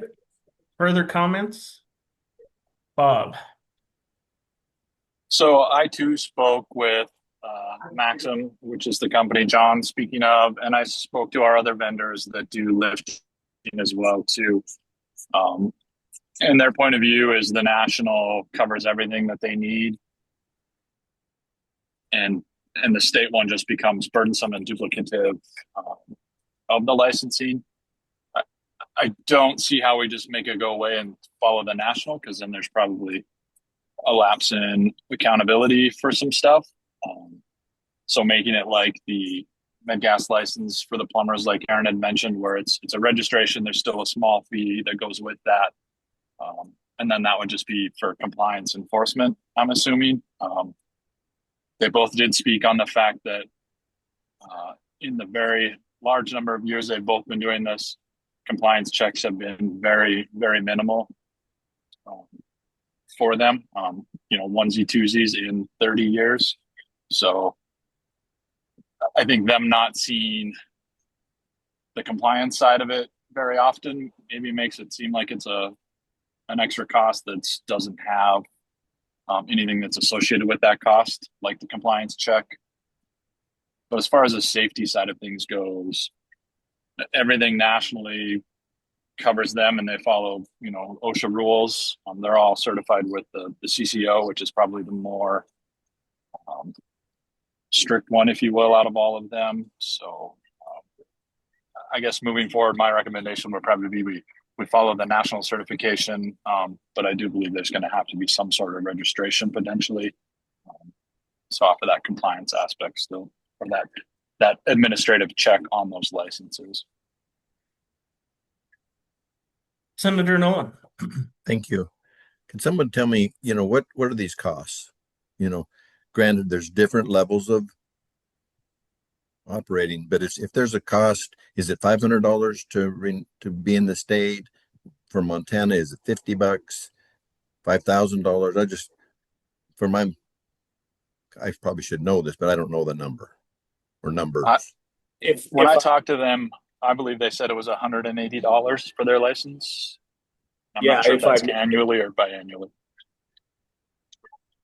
John? Yeah, I'm sorry, I didn't mean to interrupt. So the Maxim fella, so Bob's right talking about Maxim. That's a big company in Montana.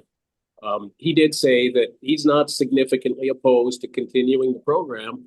The fee is insignificant. Mostly, it's less than a couple $100. But he did say that there was no benefit to that other than paying the couple $100. But once again, not specifically 100% opposed and wants to remove it, but that's just what he stated. Okay. Thank you. Aaron, do you have enough from this discussion?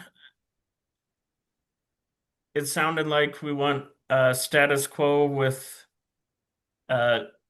possibly some more compliance checks. So the recommendation that is in front of you is keeping in mind, and remember, I think it was there was a public comment at the last meeting with just to keep this in mind that if there is no registration or licensing available in Montana, then if somebody wants to operate a crane, they have to go through the national certification process and take their tests. And I think there was a less expensive pathway through Montana. And I could be mixing things up. And so, Kevin, if I'm wrong on that, please let me know. And so this would preserve that pathway if it moved to a registration process. So it sounds like the majority of the people that are speaking up are not in favor of an outright repeal of the crane and hoisting operator license. Am I correct in that assumption? That's what I was hearing as well. So, Okay. So then I think that this document is probably okay to move forward. And again, if there's anything more you would like me to add, I can, or if you want to, or if you want to just move it forward as is, and then the full task force can talk about it in 2 weeks. okay. Senator Nolan. Thank you again, Mr. Chair. So again, the reason we're doing all these things and why government exists is to benefit citizens and protect.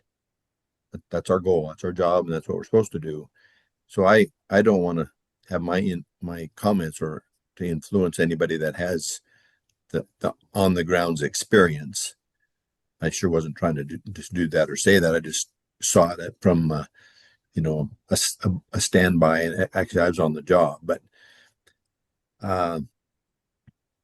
I think like Aaron just explained it. Let's let the whole committee look at this and then move forward. But our whole intent is just to safeguard people. If somebody could get back to me just later, it doesn't have to be on this call, but how much money do we receive in from this particular proposal, crane operators? If someone just send me that, that'd be great. Thank you, Senator Nolan. Any further comments or Chair Harvey, changes? I can give that information orally or follow up with Senator Nolan in writing your call.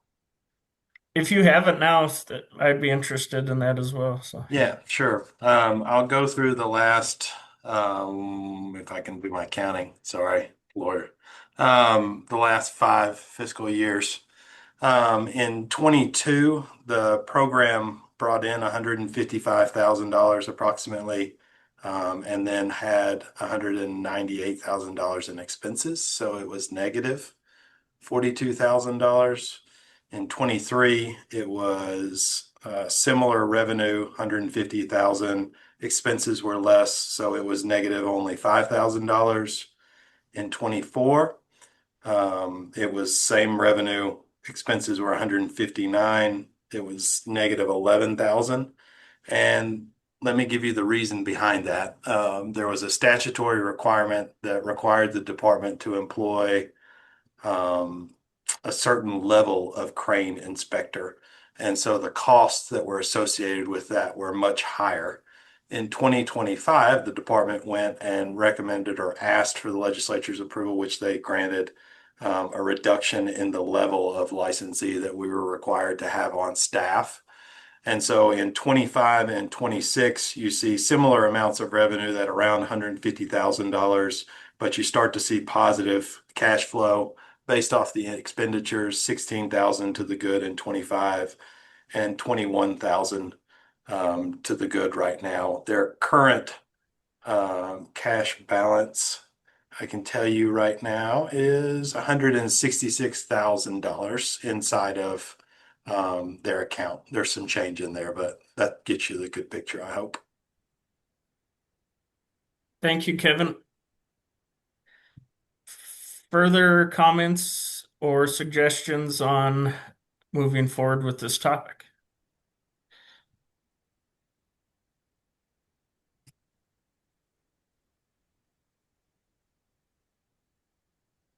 All right. Seeing none, and hearing from Kevin, it sounds like there's been some reform in the past that's been good been good to kind of correct course already. Uh, I feel that moving forward with this, as is where we seem to be at. So I think that's where we'll leave it at. So, Aaron, anything else you need? No, not on this one, sir. Okay. Moving on. Looks like we're now to national certifications, uh, rural access, and our renewal cycles. Yes, thank you, Mr. Chair. So committee members, this is basically a guidance recommendation, and it kind of compiles a bunch of discussions that you had about how could we align licensing requirements, how can we provide greater access to the rural communities so it's not so burdensome for folks to get licenses. And so what this recommendation is, it's a direction to the department and the boards and programs to do an evaluation, and then where it's feasible and consistent with public health and safety policy, do some administrative changes. And so recognizing qualifying national certification in place of duplicative state-specific technical examination or credential requirements. So that's kind of like what you're doing with the cranes, but this would be directing the department and the programs and boards to kind of do that homework ahead of time. And then just aligning, or retaining appropriate registrations or compliance where needed. And so again, that's kind of what is going on with the cranes, but this would be a little more wholesale. And then looking at ways to maximize online administration for online applications, electronic document submission. I think that there's something new coming out. Kevin can maybe tell us a little bit about that, but they've already been working on a lot of improvements for online resources and submission options and stuff like that. And then but in keeping that in mind, preserving non-digital access and assistance, like through the job centers, and still having the availability of paper applications or paper submissions if needed, for those folks who don't have reliable internet or can't get to a computer quickly. And then also looking at potentially aligning renewal dates and filings for like national credentials versus state credentials. So that's something that has been kind of discussed in other subcommittees as well. And so this is really more of a taking a look at the programs holistically and seeing where things can be aligned policy wise for some administrative efficiencies and hopefully easier access for the workforce.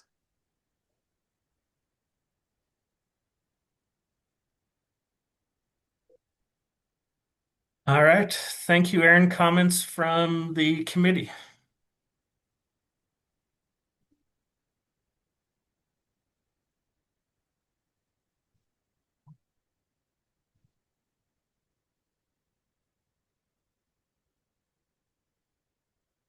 All right. No comments on this one. Is this one that the committee would like to see and talk about at the last meeting in a couple weeks, or?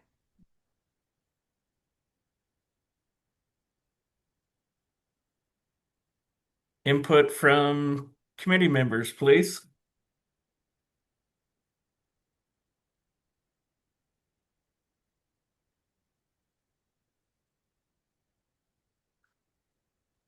Senator Nolan. Since everybody's being bashful today, They sure are. and John maybe, but uh, when we're following, like it says here, the national certification may already be substantially equivalent to Montana requirements. We're looking at that. We're proposing that. I don't know that I don't have any issues with anything. We can leave it as it is. It's fine. Just the document's the way it goes, or we don't do anything. I don't see a need. I don't know of a need to move it forward. We looked at it. We heard a little bit, about it, and I don't know that there's a need to do anything else, Mr. Chair, unless you have heard something that most of us haven't, because you had that privilege to help run this. I haven't got any additional push for this, so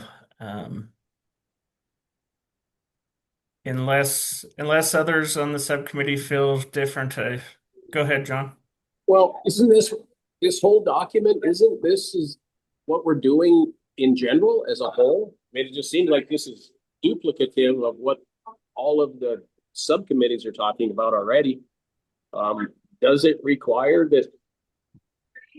I mean, Aaron, am I misunderstanding what this means? I mean, aren't we doing exactly what the motion states right now? So is it duplicative of our work?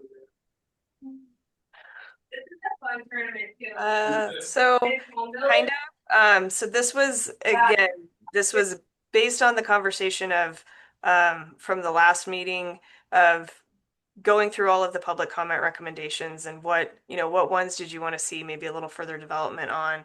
I think, and it looks like Allison is dropped off.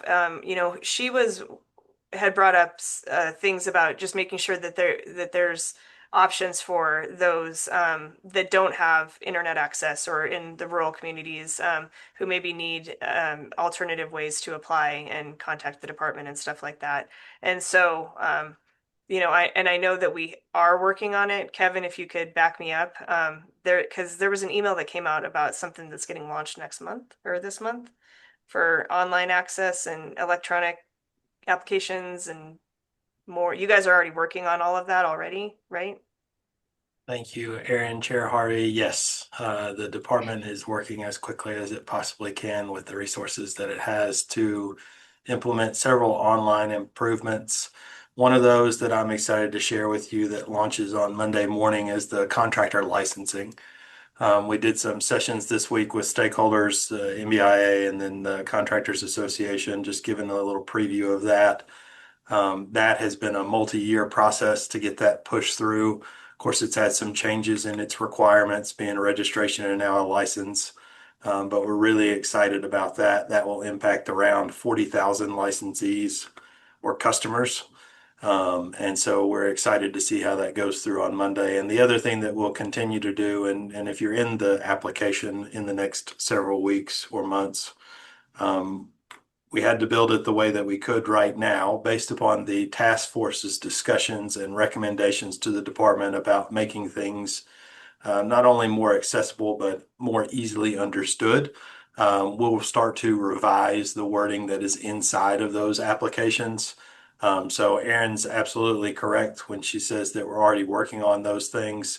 And I certainly appreciate that it could be duplicative of what we're currently doing. But I don't think that should stop you from making the recommendation.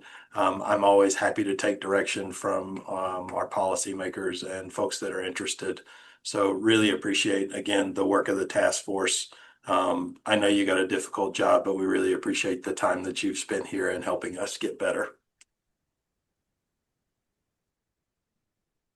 Thank you, Kevin.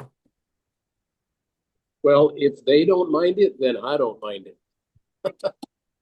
Sounds good. Yeah, this one is more of just like a guidance as far as, what should we be doing moving forward to kind of keep this work going. So happy to include it in the meeting on the 21st. And if the whole task force says that they don't want it in the final report, then they don't want it in the final report. That's no big deal either. Okay. Senator Nolan. Thank you, Mr. Chair.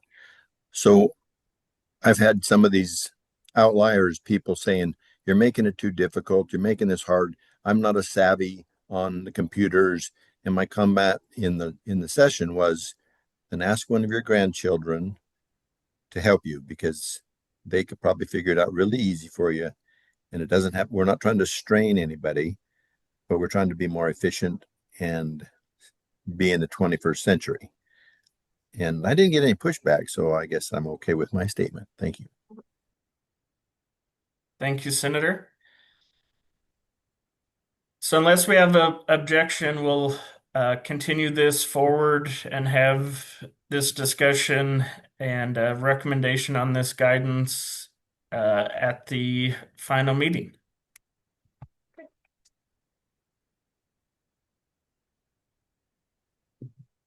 All right.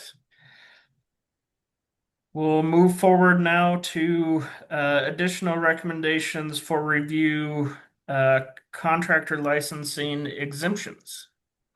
Yes, thank you, Senator Harvey and committee members. So this came up way back at the very, very beginning of the task force's work. And it was actually, I believe it was Director Strauss that had indicated an interest in looking at the exemptions that are existing for construction contractors to see if all of them are still necessary. Because if you look at, and I don't remember, it's probably in this, 37-45-104, there's 24, I think, exemptions to a contractor license. And so the question that he had posed was, are those all still relevant? Are there any that maybe need a little more work, or do they even make sense? And so that's what this first analysis will show you.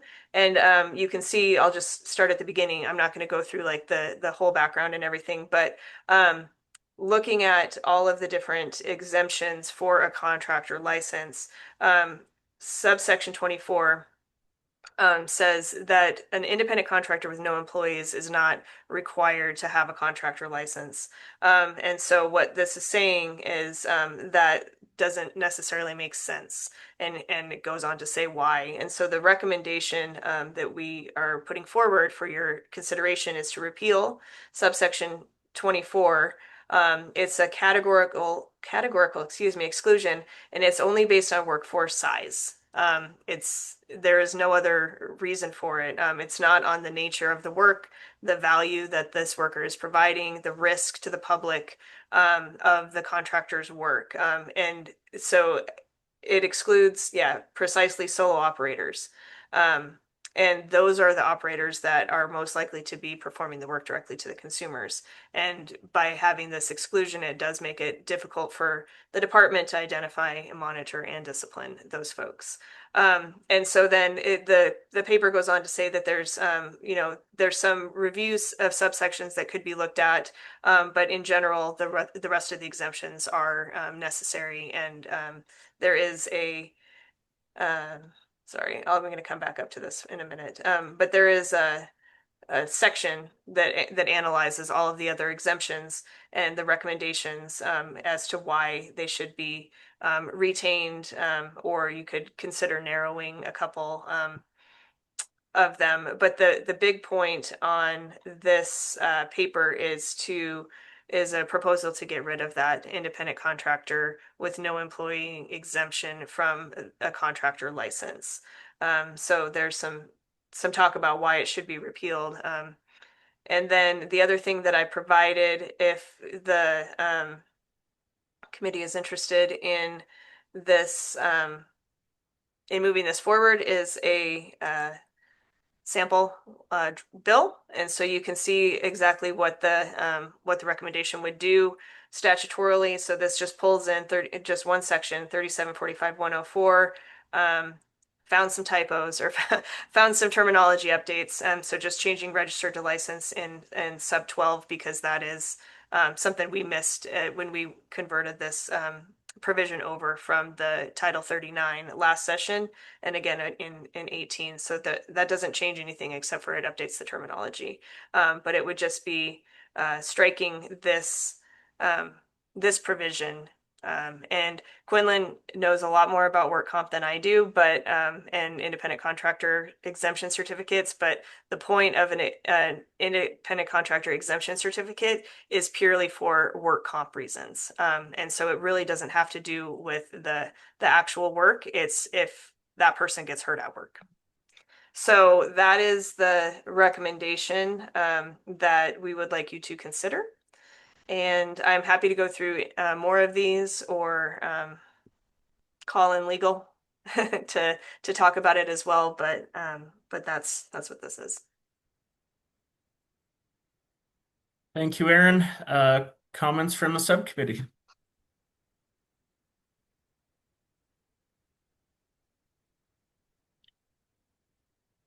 So maybe if you go up to Maroney Dam and Ryan. Go ahead, John. Okay, sorry, it's noisy in here. I'm sorry about No that. worries. So it makes sense on to strike line 24. It seems. I know that either Quinlan or Kevin can talk more on this. But what's being recommended here to take that line out makes sense to me. ICEC is described by Aaron exactly right, where it's a work comp issue. If you have no employees, you don't have to have workman's compensation. If you have employees, you're required to have workman's compensation. So it's pretty straightforward, and I think that line 24 makes sense to take out of take out of the law.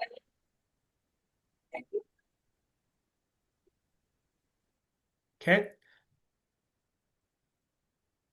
Any further comments from the subcommittee? Can you see my hand? I can't, but go ahead. Oh, apologize for speaking so much. Oh, there we go. Could we, this Senator Nolan, how much does it cost for a license? It depends probably on a lot of things, but we're asking people to do things, and I have no problem taking it out either, like John said, but what's our cost? I mean, is it $85, 120, $135? I think it's $85. Okay. Thank you. Thank you, Senator Troy. Yeah, I was just gonna say that I agree with the recommendation to pull line 24. Perfect. Appreciate the input. Any further comments from the subcommittee? Aaron or Quinlan or any of the staff, is there any background on when this got put into law and kind of the reasoning at that time? We may have discussed that. Maybe I missed it. I can look up when it got put in, but I don't know about the background. Okay. I think, and this is somewhat speculating, but based on how construction contractor registration and now licensing historically worked, when construction contractor registration was really more about just verification of a work comp status, which is what it was until it got converted into a license type. The ICEC was essentially dispositive as to that. If you're an ICEC without any employees, you weren't required to have a work comp policy. The ICEC exempted you from workers' compensation, and you didn't have any employees that would also need to be covered with work comp. So essentially, you've already done your verification. So what it turned into was a self-attestation that you didn't have any employees and you weren't going to have any employees. And if that changed, you were notified that you needed to have a work comp policy at that point. When we converted over into licensing last session, the conversation was, let's leave all the exemptions and let's see what happens, and we will have further conversations down the road. We knew from the beginning that this was going to be an iterative process, and so we carried forward the exemption knowing that likely this one would make sense to come out of licensing. What remains in a bunch of the other exemptions is you're already licensed as something else, right? So the plumber and electricians, for example, are the easiest. We already have disciplinary authority over plumbers and electricians who happen to be doing construction, so it doesn't make sense to have two versions of disciplining the same licensee for the same conduct, which is what that would quickly turn into. The ICEC at the end of the day is more about business status. You're independently engaged in business. And as a result of being independently engaged in your own business, you can waive the protections of work comp, wage and hour, human rights, unemployment insurance, and individual income tax. That's fine. But it's not the same thing as getting at the work that you're actually being done and the protection of the public. It's about you personally. And so the ICEC is about you, the worker, personally. It's not about whether you're a licensee and who are therefore harming the public. So I think it really is just a carryover from what CCR used to be in till it became CCL. And Kevin should be booing me for using an acronym, but the registration of construction versus the license of construction. So we saw this coming, but it was sort of a secondary conversation to should we have a license in the first place? And if so, let's figure out what that means. Perfect. Thank you for that. That helps. Any further comments from the committee? John. So now that my brain's not functioning as well as it should, Quinlan, can you remind me? Independent contractors still have to have a contractor registration, a contractor license, correct? An independent contractor who is engaged in construction. Still, So it doesn't change the ICEC requirement. You wouldn't be required to have an ICEC necessarily. You could cover yourself with a work comp policy. You could do a variety of things. But if you are engaged in construction, then you would be required to have a construction contractor license. There are lots of independent contractors that are not engaged in construction. So I can't say categorically if you have an ICEC, you need a CCL. I can say that if you're engaged in construction, you would need a construction contractor license, unless you meet one of these other exemptions. so isn't this line 24 a little confusing in that it almost gives you the idea that if you're an independent contractor, you don't have to have a license? That's kind of what that seems like. When I read it previous, it seemed like that's what it meant to me as reading what's in there now. That's exactly what it means. If you've got an ICEC and you don't have employees, you are not required to have a construction contractor license. Removing the exemption would mean that you've established your business type with an ICEC. And if you're engaged in construction, you need to have a license to engage in construction. So it's making it consistent. Where the business type isn't relevant to whether you need a license. Figure out your business type, figure out whether you want employees. That's great, work that out. But if you're engaged in construction, you were required in Montana to have a license to do that. Yes, thank you. This was confusing. All right. So it looks like Senator Nolan. This really isn't on topic, Mr. Chair, so I apologize. But could someone just tell me what is the amount of money we receive from all licenses? Well, and it doesn't matter what. I want to know. I was just wondering what the whole fee is, and then if they could also look up later, because we don't need to do it here, but since we have the powers that be online, what does it cost us to run this whole thing? So they gave us some numbers earlier. We were above the ground and we were below the ground. We were negative. So if someone could just give me that, that would help my little brain here. Okay. Yeah, I think staff can probably follow up with us on that. So just to clarify, you want all licensing across the board, or you're wondering on construction contractor licensing specifically? The cost of a CCL is $70 for a biennium. An ICEC is $125.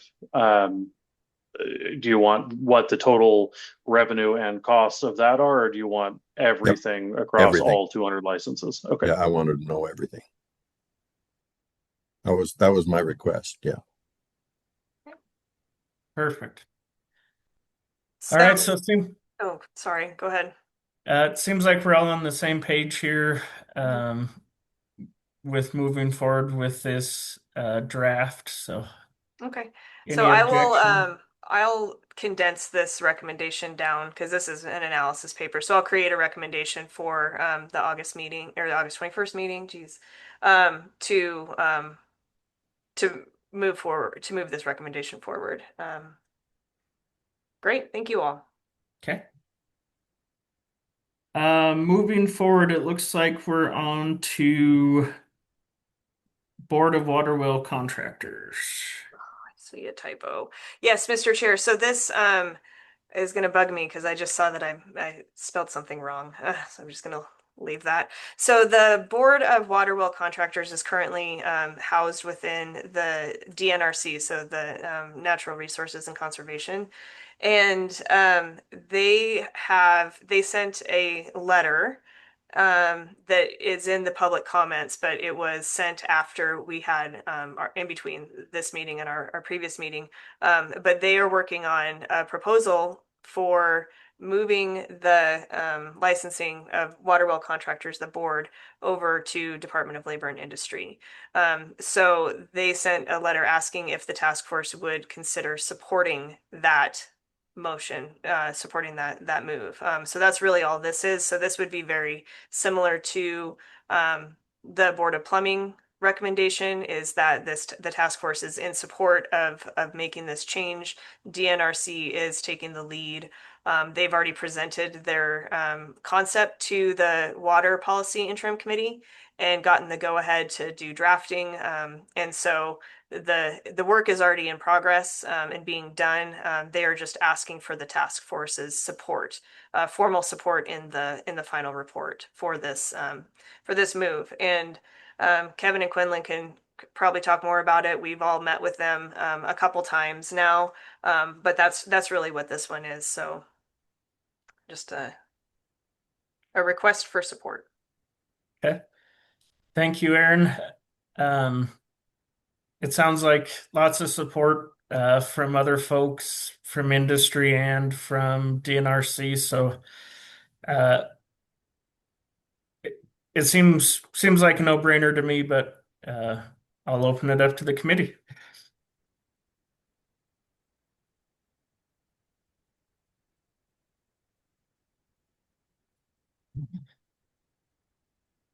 Bob.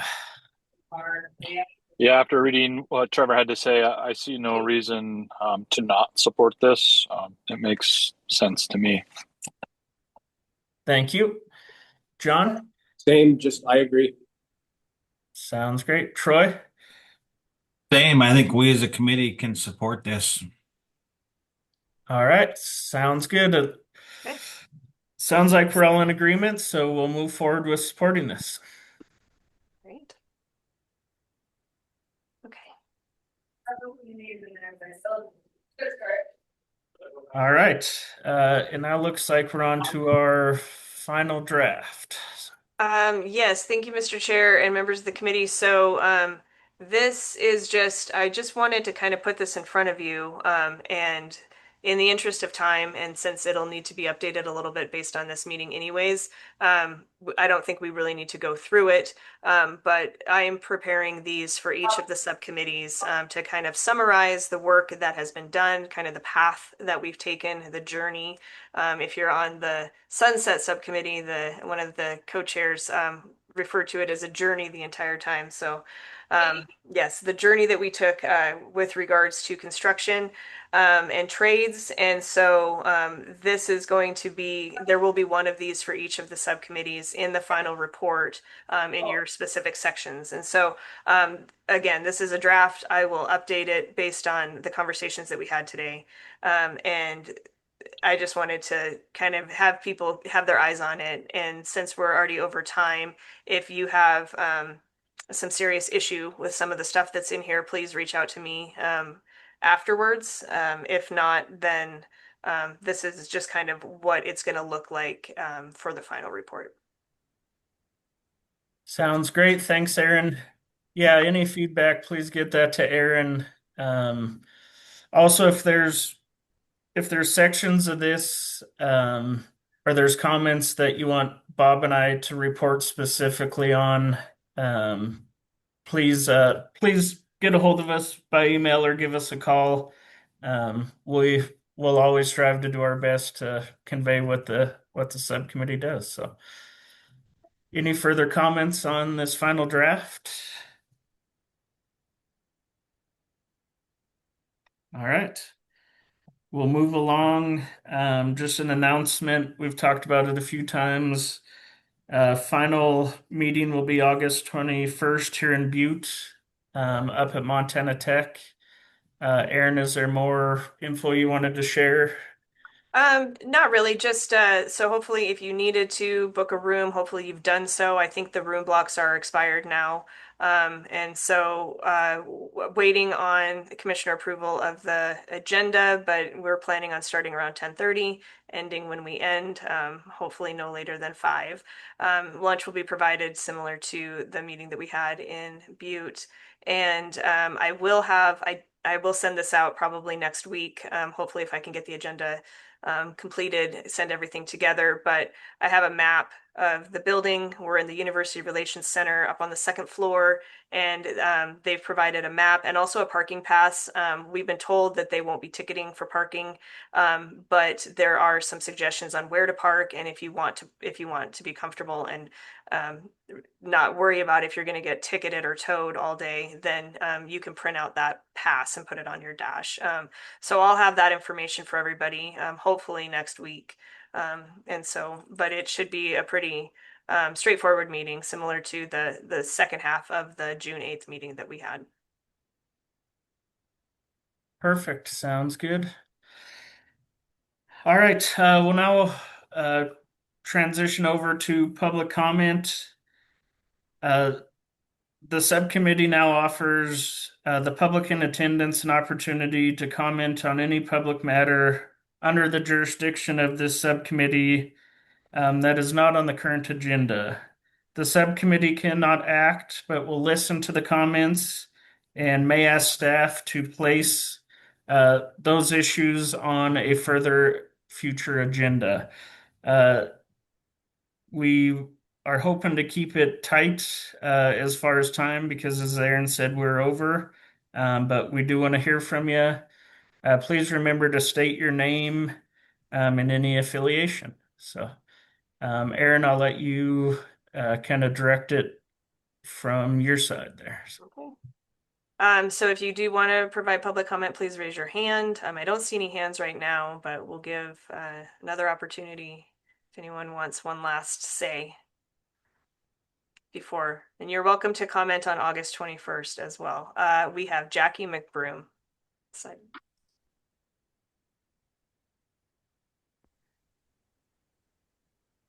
Good morning, everyone. For the record, my name is Jackie McBroom. I represent 350 members of IBW 233. We are the electricians local in Helena, Montana. I just would like to say thank you to the board for all that you guys are the committee, I should say, for all that you've been doing, and for all the members on the board. We think you're doing fine work in advancing the new laws that will be coming in the future. I would just like to state that as far as my members and my electricians are concerned, they would like to see more inspectors, and they would also like to see more compliance officers engaged, out in the public, checking jobs, checking licensure, just for public safety purposes. We see that there's a lack of that. Not that the state hasn't been doing their job. We'd like to see more people involved with that. So that's my statement on all that. And again, thank you for all that you guys are doing. Appreciate your time. Thank you, Jackie. Anybody else, please raise your hand.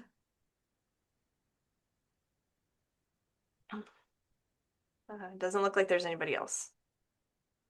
All right. Well, with that, once again, my sincere thanks to all the subcommittee members. Have really enjoyed this process. It's definitely been a learning experience for me and very insightful. And I appreciate all the expertise on this subcommittee. And I look forward to seeing you all in the Sacred City on the 21st. So, with that, I'll call this subcommittee to an end. So. Thank you all. Thank you.